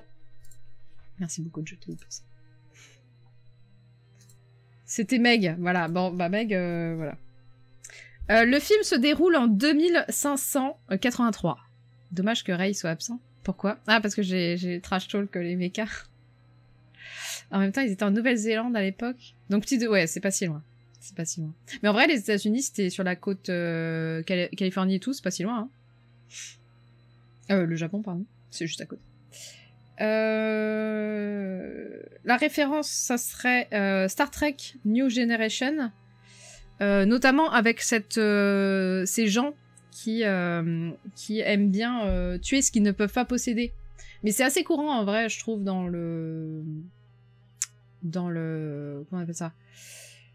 C'est assez classique que des gens essayent soit de convertir, soit de tuer ce qu'ils ne peuvent pas obtenir. J'ai l'impression que c'est un trope qui est assez repris, mais voilà. Mais c'est pas... Et quelqu'un avait... un critique a décrit le film comme étant Conan in Space. Et c'est pas faux. C'est pas faux pour le Conan in Space, puisque si je me souviens bien, Conan, c'est quand même un mec qui détruit tout ce qu'il peut sur son passage. Enfin, il détruit tout un village, il laisse un petit gamin survivre, qui va ensuite venir le chercher et tout. Et pareil pour les Furian, en fait, il a détruit le Lord Commander, là, il a tué toute la famille. Il a tué la planète des Furian, et il en laisse quand même un qui va venir le tabasser la gueule. Voilà. Il a tué ce que tu ne peux pas posséder et ce que tu t'appartiens. Oui, il y a deux trucs. En fait, c'est en externe, c'est tuer ce qu'on peut pas posséder, et ensuite en interne, c'est on récupère ce qu'on tue. Ils finissent tous les deux sur un trône à la fin du film. Ah oui? Bah oui. Je me souviens pas trop de Conan. Je me souviens de l'énorme serpent qui m'avait beaucoup marqué, mais sinon je me souviens pas du reste. Mais oui, quelqu'un a clairement dit que c'était Conan in Space. Alors, le point moula. Alors, dites-moi, vous imaginez à combien le budget du film, sachant que le premier était à 23 millions, vous pensez que celui-là est à combien de millions? 22 millions. Alors, je vous rappelle qu'il y a un décor qui fait 73 mètres de long. La moula. Oui, plus de 100, clairement. Plus de 100. 50 mètres, 75. Non, 100 millions. 150. Je dirais 173, non, c'est trop. Non, on est plus proche de 100. On est à 105 millions de budget. Et attendez-vous, et accrochez-vous à vos slips. Il ne récolte que 115 millions. C'est un flop monumental. Il est vraiment classé comme échec.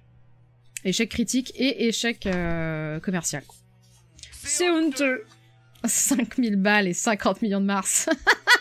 Tu parles de la planète, bien sûr. Donc voilà, c'est une déception. Alors qu'il est cool. Non, il est vraiment très bizarre. En fait, si t'as aimé Pitch Black et que tu vois celui-là juste après, t'es en mode... What the fuck? En fait, c'est vraiment... Là, ils ont fait un pari très risqué, qui est de réinventer une formule. Et c'est pas passé, quoi. C'est clairement pas passé, voilà. Mais en vrai, en fait, quand tu prends en compte que... En fait, quand tu les revois ensuite, tu te dis, bah, c'est pas si mal, en fait, si tu te dis, Pitch Black, c'est ça, les Chroniques de Riddick, c'est ça, c'est très différent, mais chacun a ses choses intéressantes à apporter. Là, ça passe. Mais en fait, si tu vas voir pour la suite de Pitch Black, à l'époque, je pense que personne n'était en mode, oh, trop bien. Ils ont trop voulu en faire, voilà, exactement. Et c'est ce qui va amener Riddick 3, 5000 ans plus tard, puisque... Donc là, on est en 2004, et Riddick 3, enfin Riddick, arrivera en 2013, donc très très très très longtemps après, et normal, puisque ça a été très dur de faire ce film. Au début, avec plusieurs années d'intervalle à l'époque. Et depuis, ça me gêne pas. Bah, en fait, quand tu sais que c'est différent, ça gêne pas. Mais vraiment, moi, quand j'ai vu Pitch Black et les Chroniques de Riddick, j'étais en mode, mais vraiment, qu'est-ce que c'est que ce truc, quoi? Voilà, c'est ça, un film qui est aimé après exploitation. En fait, là, pour une fois, le contexte, le fait de savoir est important. Le fait de savoir que c'est totalement différent, c'est très important pour apprécier que tu reverras pas la même chose, mais tu verras quelque chose de différent, qui apporte une autre vision, qui apporte un lore enrichi, qui tente d'autres choses, enfin voilà, il faut le voir comme vraiment une tentative de faire autre chose. Et le 3 va essayer de revenir à la base en proposant autre chose, et c'est vrai que la première fois que tu le vois, tu te dis c'est Pitch Black en moins bien. Et quand tu le revois plusieurs fois, tu commences à apprécier ce qu'il a essayé de vouloir te dire. Donc c'est pour ça, Jultoid, je comprends que t'aies pas apprécié, mais je t'assure que c'est juste la première fois. Parce que moi aussi, quand je suis allée le voir en 2013, j'étais grave déçue. J'étais en mode, putain, mais c'est le 1, mais en moins bien. Y a rien qui est bien, y a rien qui est neuf. C'est pas intéressant. Enfin, je vois pas pourquoi on a fait ça. Mais là, quand je l'ai revu, bah, j'étais vraiment... j'ai kiffé revoir ce film. J'ai aimé... À un moment, j'ai été même surprise d'un des personnages, parce que j'avais complètement oublié ce qui se passait, et j'ai trouvé ça cool. Tes ex t'ont dit ça? C'est pas bien la première fois, mais après ça va? C'est la même chose que le début. Le film aurait dû s'appeler Riddick Deadman Stalking. Donc ça veut dire traquer, hein, pas voyeur. C'est plutôt dans le sens traquer. Bah,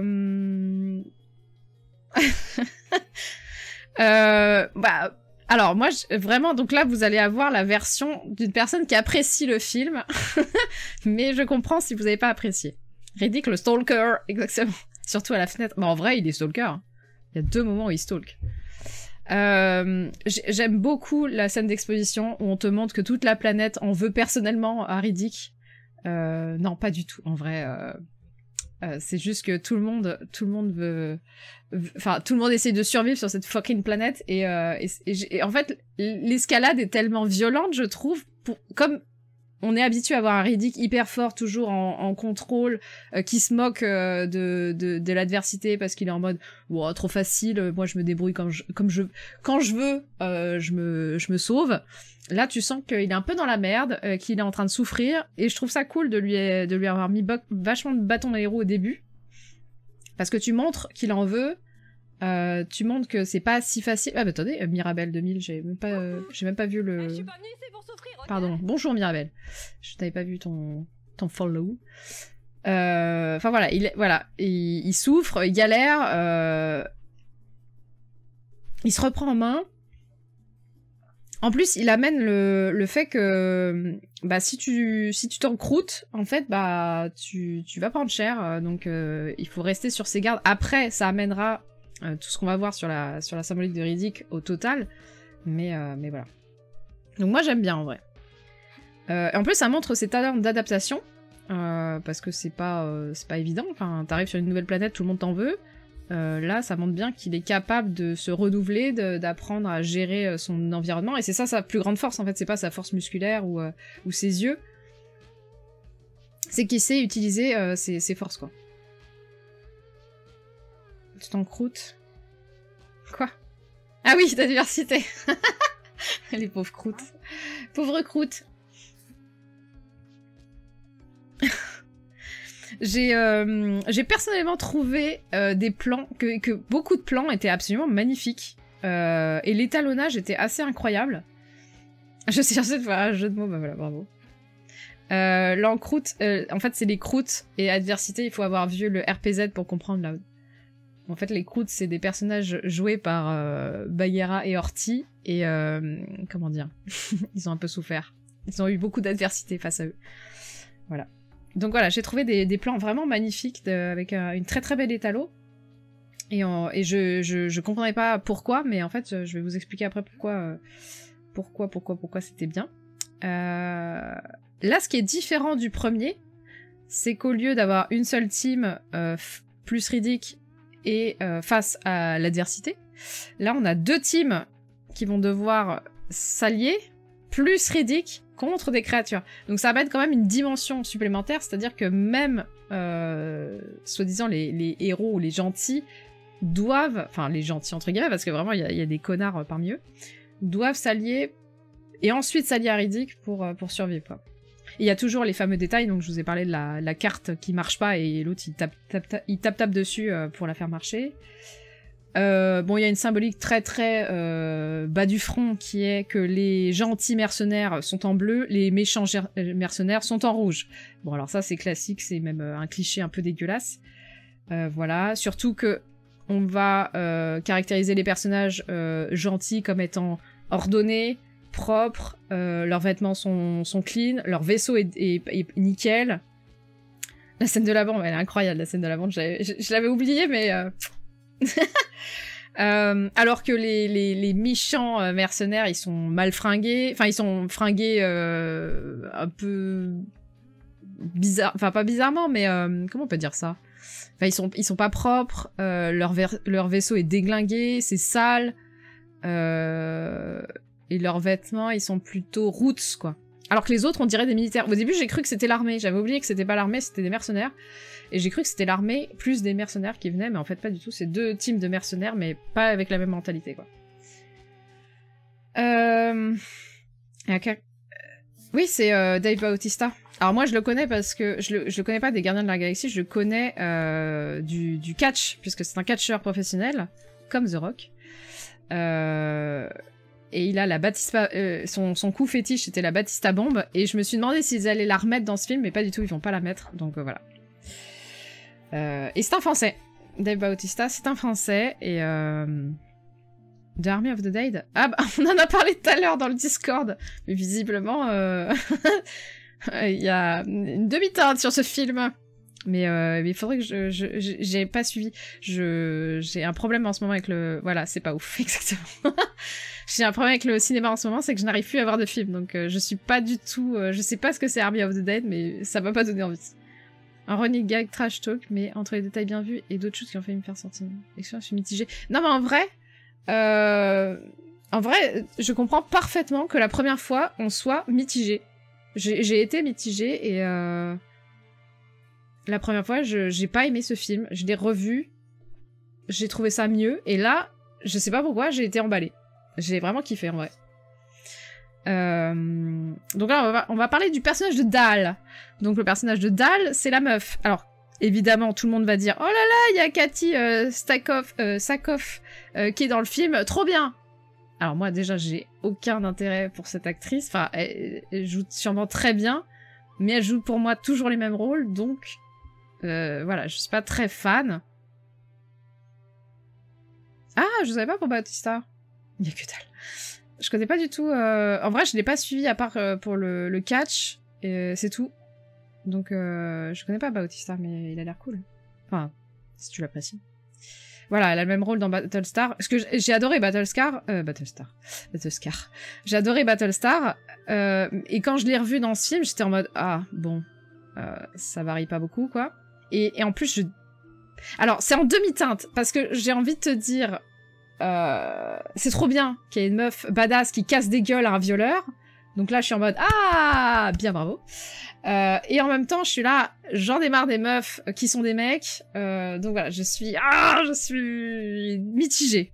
Voilà, Voilà, mais elle casse des gueules à un violeur, donc je l'applaudis et je suis pour elle, quoi.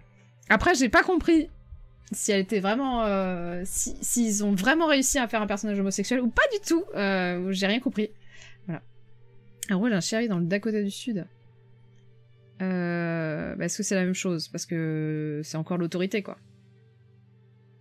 Dans le film, elle sert juste de trophée politique. Mais là, je sais pas. J'arrive pas à savoir si... Parce que ouais, ça... En fait, il n'y aurait pas eu la relation avec Riddick, elle aurait été bien. Mais c'est vrai que dès qu'il entre en place... Là, j'ai trouvé ça un peu lourdeau. Donc ça, j'ai trouvé ça nul, en vrai. J'aurais préféré qu'il la respecte parce qu'il trouve en elle son alter ego de force. Et donc j'étais un peu déçue pour ça, ouais. Oups. Ah oui, la quantité de sang, ouais. Nick. Ou c'est Riddick qui lui sert de trouver. Vu comment c'est amené, et vu que le personnage principal c'est Riddick, non, là on peut pas dire que ça soit lui le trophée. Malheureusement. Malheureusement, symboliquement, ça marche pas. Donc voilà, je suis vraiment en demi-teinte sur Dal, c'est dommage, hein. Mais voilà. Mais comme je suis en demi-teinte sur Kira aussi, hein. Kira du film 2... franchement, bon, elle est badass, et après quoi, quoi. Donc, quand elle meurt, je suis là, bon, balèque, quoi. Désolée, ça spoil, ça spoil. Par contre, j'ai bien aimé les relations entre tous les personnages, sauf donc Riddick et Dal, qui est trop nul. on va le dire comme ça. Mais les autres relations entre les personnages, notamment la fameuse scène de la bombe, qui est très drôle, puisqu'on se fout ouvertement de ce personnage qui est quand même un gros connard, et qui mérite son sort, d'ailleurs. Et voilà. Riddick et son chien. Ah voilà, donc Riddick et son chien, c'est le fameux petit clin d'œil à John le Faible. J'aime la relation Riddick et la boîte. Voilà, c'est ça. Riddick, la boîte, la tête du mec. Now kiss. Voilà. D'ailleurs, on parlera du chien plus tard. Et j'ai noté meilleur que dans mon souvenir. Donc c'est pour dire combien j'ai apprécié ce film. Ah oui, voilà. Cette relation vaut que dalle. On a déjà fait cette vanne, voyons. Mad Max aussi avait un chien. Ah ouais? Putain, je me souviens pas de Mad Max. Je les ai vus il y a longtemps, les 3 Mad Max. Et pourtant, je les ai en DVD. Ce que j'ai bien aimé avec les créatures, même si le design, effectivement, il est moins iconique que dans le premier, c'est que cette fois-ci, elles sont connues. En fait, ils ont fait une préparation paiement. Ça aurait pu... En fait, au début, la première fois que je l'ai vu, j'avais même pas compris que c'était la même bestiole qui était qui était au début. J'avais pas compris que c'était les mêmes. C'est pour dire à quel point j'étais vraiment fascinée par ce film. Mais là, en fait, en gros, le fait d'avoir présenté la créature au tout début, voir comment Riddick se galère avec, qu'on sache qu'il y a du venin, qu'on sache que la petite tête, elle sert à ça, que la grosse bête, elle est en dessous, etc. Ça permet de faire une préparation paiement, puisque nous, spectateurs, on sait ce qui va arriver quand on comprend que c'est les mêmes créatures, on sait ce qui va arriver aux autres personnages. Et ça, c'est plutôt cool, quoi. Le fait qu'à la base, le prénom de la personne était Béatrice. Ah, putain. Ah, putain. Ah oui. Bravo. Il y a des références évidentes au premier, avec le fait qu'ils disent « c'est pas de moi que vous devriez avoir peur ». C'est des références directes au premier. Il y en a peut-être d'autres. Oui, à un moment, il se présente...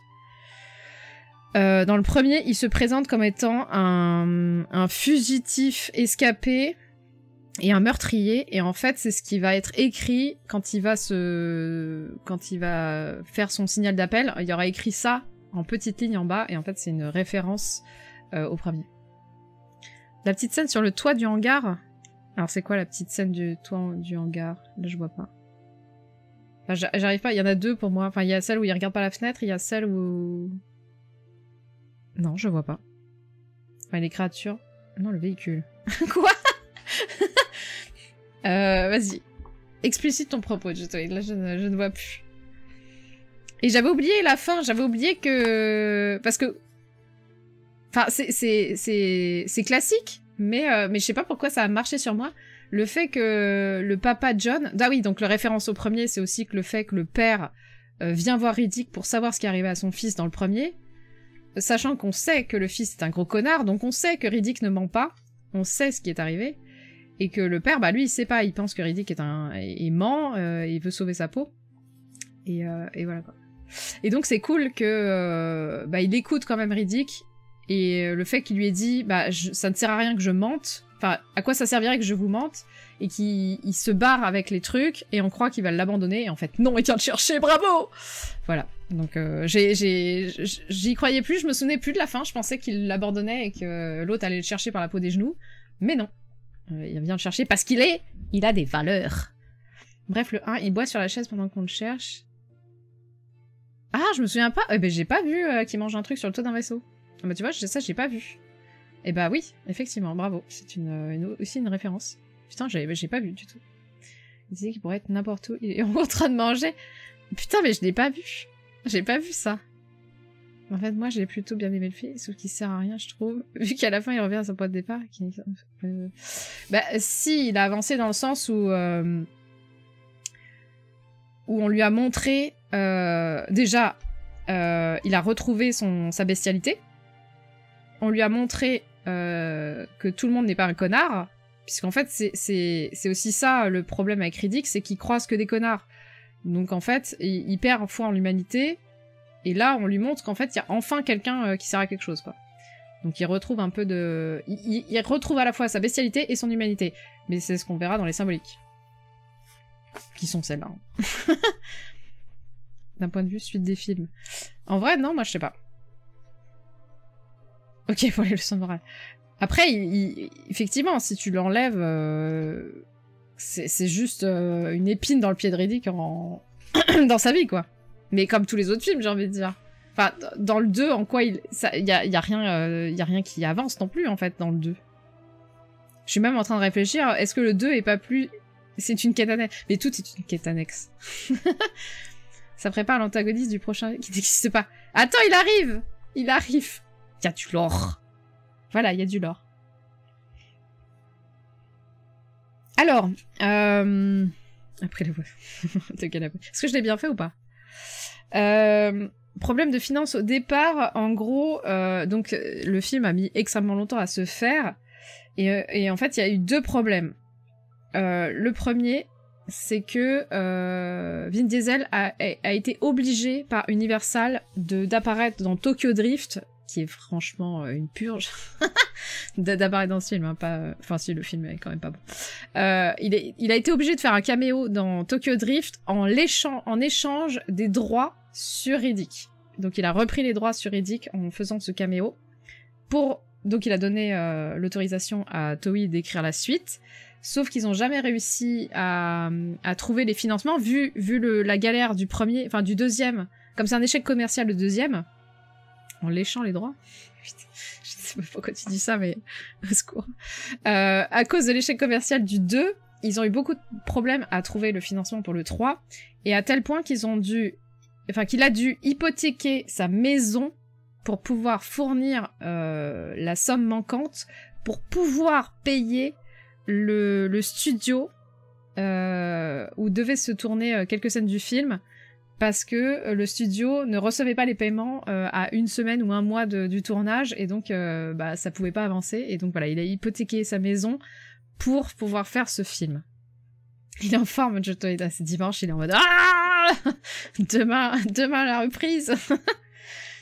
Voilà, et donc c'est là où j'avais l'anecdote sur Vin Diesel qui aide à l'écriture, puisque vraiment il fait attention à ce que Toei écrive bien correctement son personnage.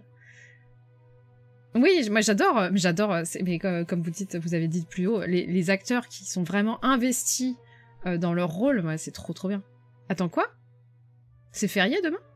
Ah, mais c'est pour ça que la réunion le jour de play, elle est le 25? C'est férié demain? Merde, pas Genshin all day. Merde, j'ai un live. Attendez, j'annule. Ah mais c'est vraiment férié? Ah putain, ma vie de graphiste, de freelance. Mais je ne sais jamais quand c'est férié. Quand t'es freelance, tu ne sais jamais quand c'est férié. En fait, tu le découvres le jour J. Coucou Linka. Eh oui, c'est férié. Ah! Bravo le veau. Bravo le veau. Oh merde, mais j'ai du taf. Nick. Ah, fais chier. Je le dois encore pire que moi. J'ai appris ça hier. Bravo. Oh merde. Ah putain, je savais pas. Quand on est au chômage du... Ben oui, c'est ça. Tous les gens qui sont pas dans le travail. Voilà. Mais ça change rien. Bah moi ça change. Parce que les jours fériés, c'est vraiment les jours que j'utilise pour justement me faire plaisir, quoi. Ah, c'est pas vraiment férié. Ah oui, ça dépend des entreprises, c'est ça? C'est ce fameux jour un peu chelou, là, où tu travailles, mais en fait non, et en fait si, et c'est pour les vieux. Ah, c'est bien ce jour-là, le truc trop chum. Très bien. Bon, bah, je travaillerai par solidarité, parce que je n'apporte rien à la société. Voilà. Enfin, entre guillemets, hein, bien sûr. Calmez-vous. Je vous le mets. Calmez-vous. Calmez-vous. Donc il y a une actrice qui s'appelle Kerry Hilson qui avait passé le casting pour être Dahl, mais ça lui allait pas comme personnage, et ils ont tellement apprécié sa prestation qu'ils lui ont fait le tout petit rôle de la prisonnière triste là, qui sert juste à caractériser l'autre connard de violeur. Mais voilà, ils l'ont tellement kiffé qu'ils lui ont donné ce mini rôle pour la garder un petit peu dans le film, quoi. Quand je vous disais que j'adorais certains plans et l'étalonnage qui était magnifique, c'est parce que c'est le même chef-op que dans Pitch Black, qui n'était pas là sur les chroniques de Riddick, qui s'appelle David Egby. Voilà, et donc, mais il y a vraiment des... Genre, avec le soleil, là, l'énorme soleil, au tout début, quand il regarde la créature et qu'il y a l'énorme soleil derrière lui, il est à moitié à Walp, là, enfin, je sais pas, je trouve ça magnifique. Pas qu'il soit à Walp, parce que j'aime pas trop son corps, mais vraiment, ce soleil est incroyable. Ou quand il marche, là, tout seul, enfin, qu'il est dans la nuit et qu'il marche sur les cailloux, là, en mode... je suis Tarzan, je fais reprendre mon animalité. Et sinon, il y a à la fin, là, quand il est, on dirait l'espèce de montagne du destin où les aigles vont arriver, je mélange tout. Et il se bat contre les créatures et tout, et c'est illuminé par les éclairs et tout. Enfin, c'est très très stylé, je trouve.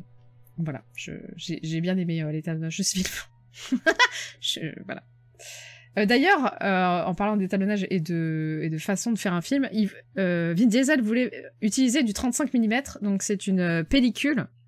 Mais finalement, c'était trop cher, donc ils ont fait tout au digital, qui est moins cher, et ensuite ils ont ajouté une espèce de grain sur l'image. C'est là qu'il a rencontré Frodon, c'est ça, il l'a poussé, hop, vas-y, serre de bouclier.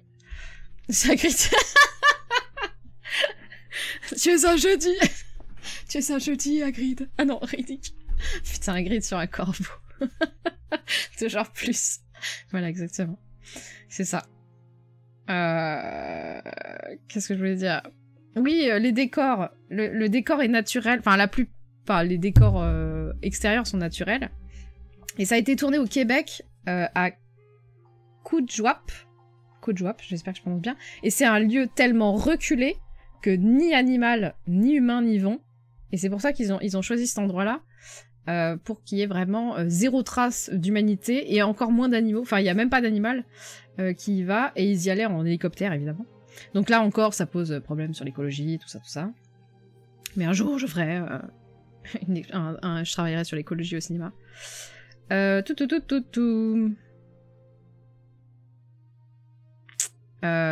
Voilà, ça j'ai dit. Le film se passe en 2592.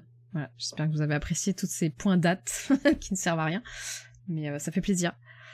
Ah oui, Vin Diesel, il a passé 4 mois dans les bois pour préparer son rôle de Tarzan, quoi. Du coup, maintenant, il y a toutes les traces de tout. Oui, exactement. Bah, c'est ce que je me suis dit, en fait, quand j'ai noté cette anecdote, je me suis dit, putain, ça fait chier. C'est pour ça que je voulais parler d'écologie. C'est que je me suis dit, ah, j'espère qu'ils ont pas tout pourri comme Mad Max avait tout pourri dans le désert de je sais plus quel pays.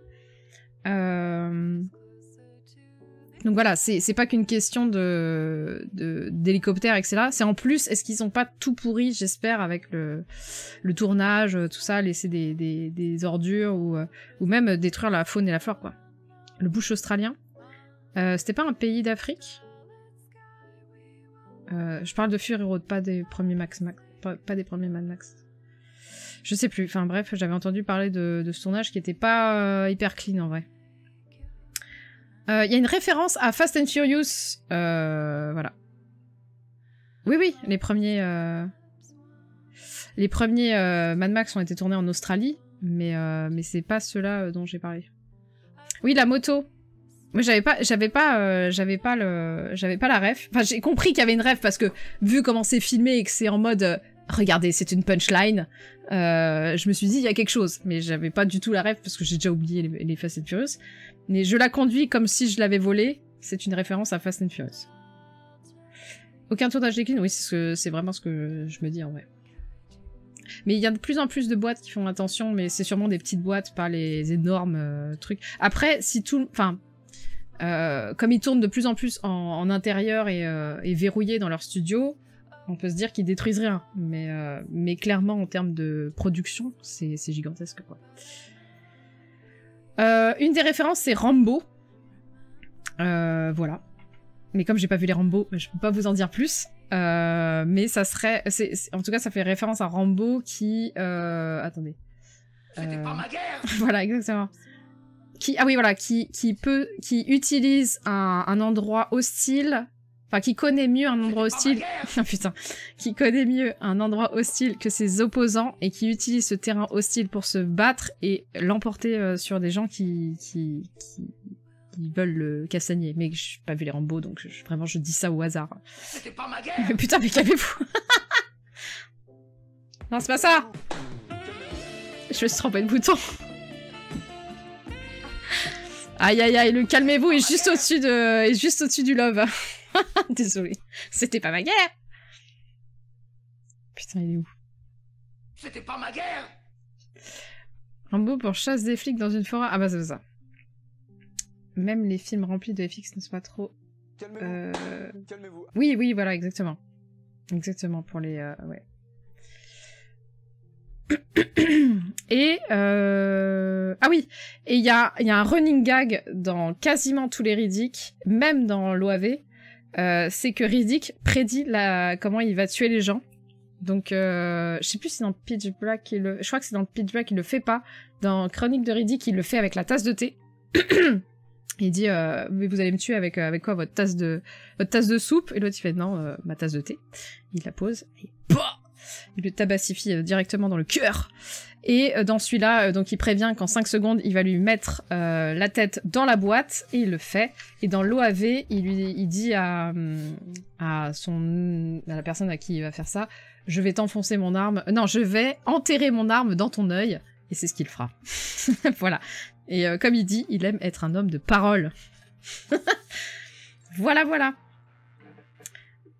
Est-ce que vous avez des choses à dire sur ce film? Ou est-ce qu'on passe au point moula? J'ai encore perdu mes roues. Coucou Marwen, comment ça va?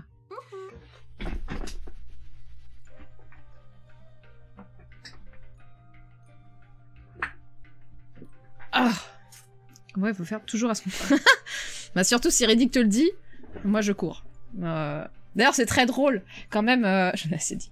J'aime beaucoup quand l'autre il veut lui enlever ses chaînes et t'as l'autre qui est en mode non non non.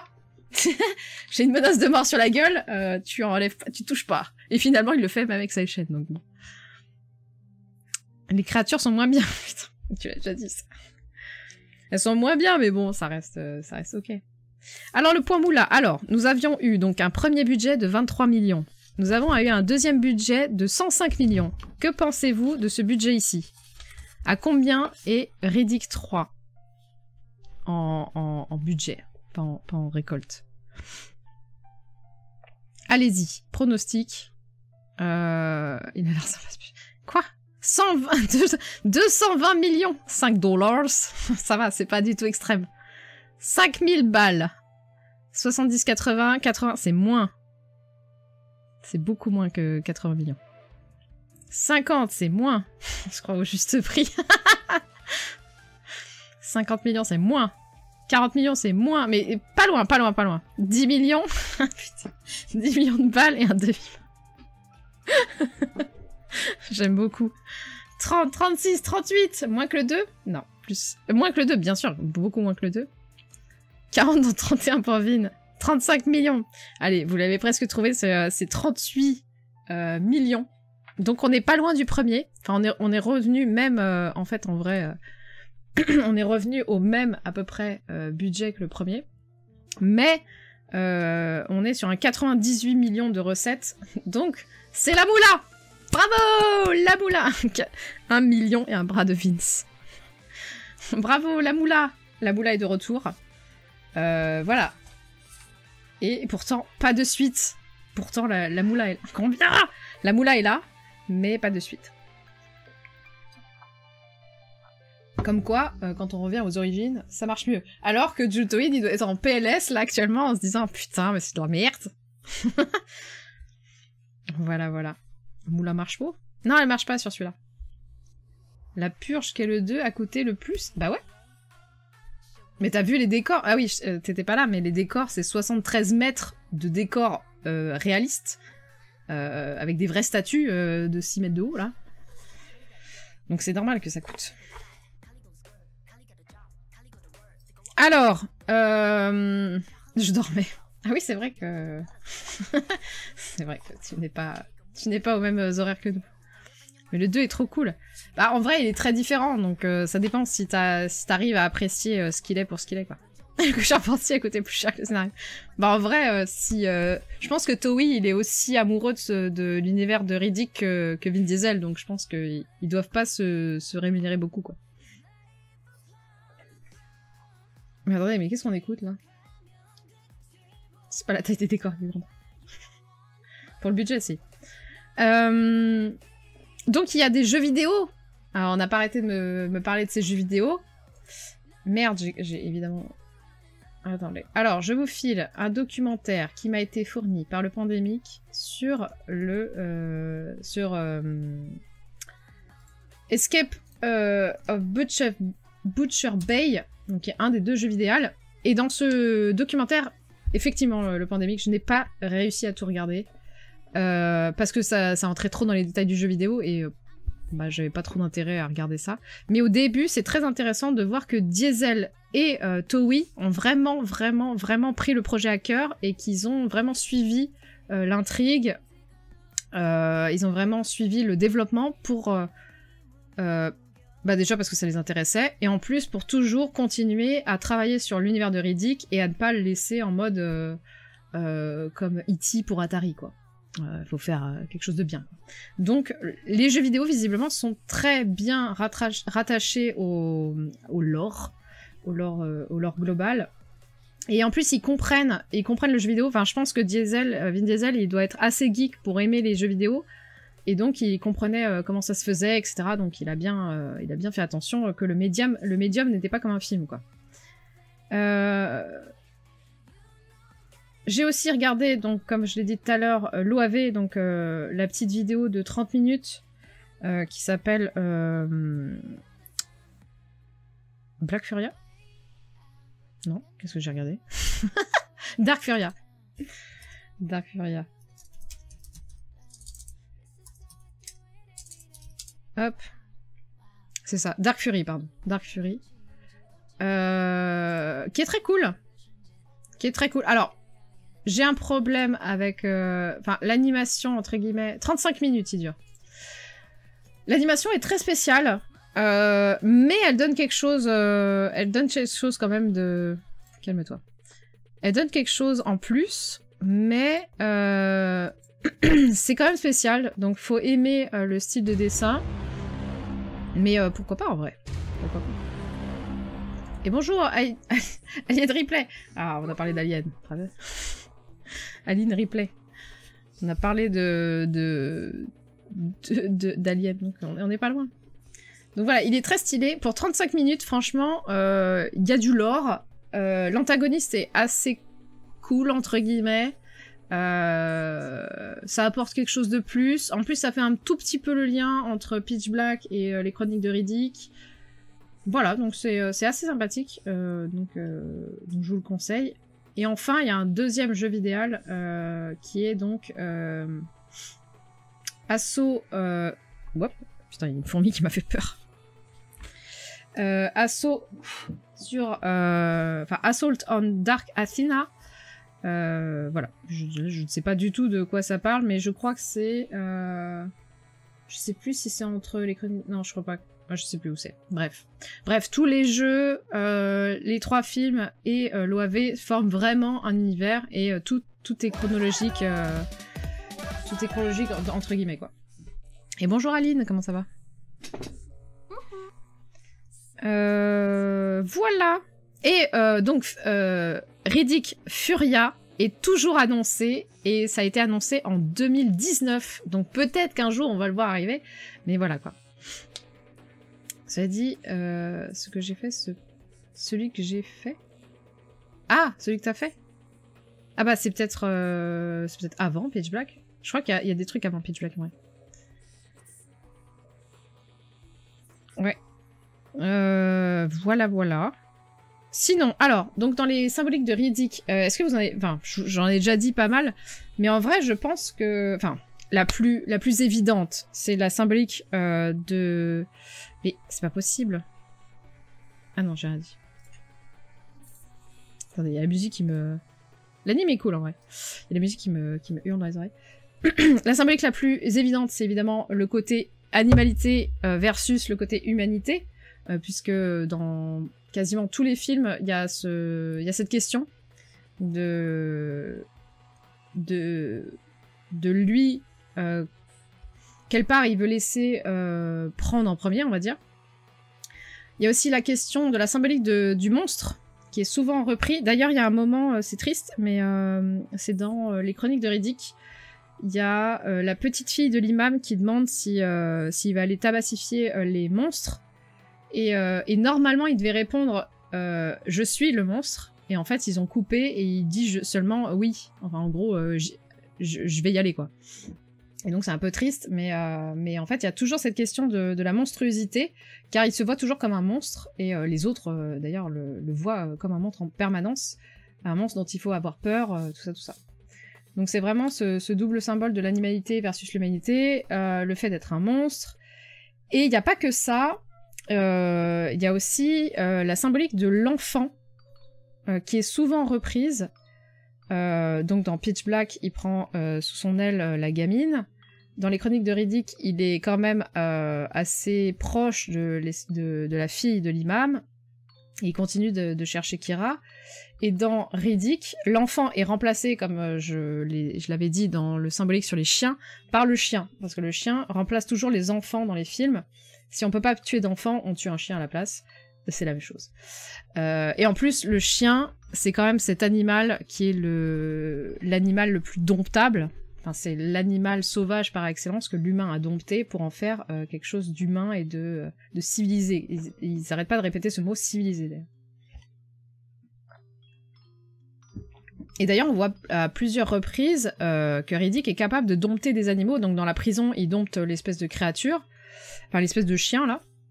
En fait, il dompte les autres animaux parce que lui-même en est un, donc il comprend comment il fonctionne et il peut agir, en fait. Et il est à la fois humain et animal, en fait. Le plus jeune mercenaire survit également. Ouais, mais il a pas de relation avec lui. Lui, par exemple, il est plus dans la symbolique de la pureté. En plus, il est très du côté de Dieu. Ah oui, c'était ça aussi que je voulais dire. C'est que, encore plus que dans Fast and Furious, pour moi, dans Riddick, on sent énormément, je pense, je connais pas Vin Diesel, donc là c'est des suppositions, mais je pense que Vin Diesel est très proche de sa famille, d'où les Fast and Furious, mais là aussi on le retrouve souvent, donc avec les enfants, etc. Et de Dieu. Parce que souvent, c'est pas pour rien qu'il y a un imam, je pense. Dans Pitch Black, il y a carrément un dialogue autour de Dieu, que Dieu l'a abandonné dans sa prison. Dans Riddick aussi, il y a ce personnage justement qui prie et qui croit aux anges, etc. Mais il survit. Donc il y a quand même un symbolique autour du sacré et de Dieu qui est présent dans Riddick, même si je ne sais pas l'interpréter puisque je suis pas croyante, donc je ne vois pas, en fait, c'est pas assez bien défini pour savoir de quel côté il se place, mais je pense que il y a quand même une espèce d'histoire qu'il croit quand même à tout ça, enfin, il croit à Dieu, et malgré tout en gros. Et voilà. Et je pense que Vin Diesel apporte ces éléments personnellement. Je pense que c'était une personne croyante et je pense qu'il est quand même très attaché à la famille et c'est pour ça qu'on retrouve beaucoup ces thèmes-là dans ses films, dans les films qu'il fait. Surtout Fast and Furious et Riddick qui sont quand même ces petits bébés. Ces petits gros bébés même. Ah oui, j'ai oublié de vous dire, il y a un personnage jouable dans Fallout Tactics et on peut jouer Riddick. Voilà. C'est une anecdote que j'ai trouvée. Voilà, j'ai fini.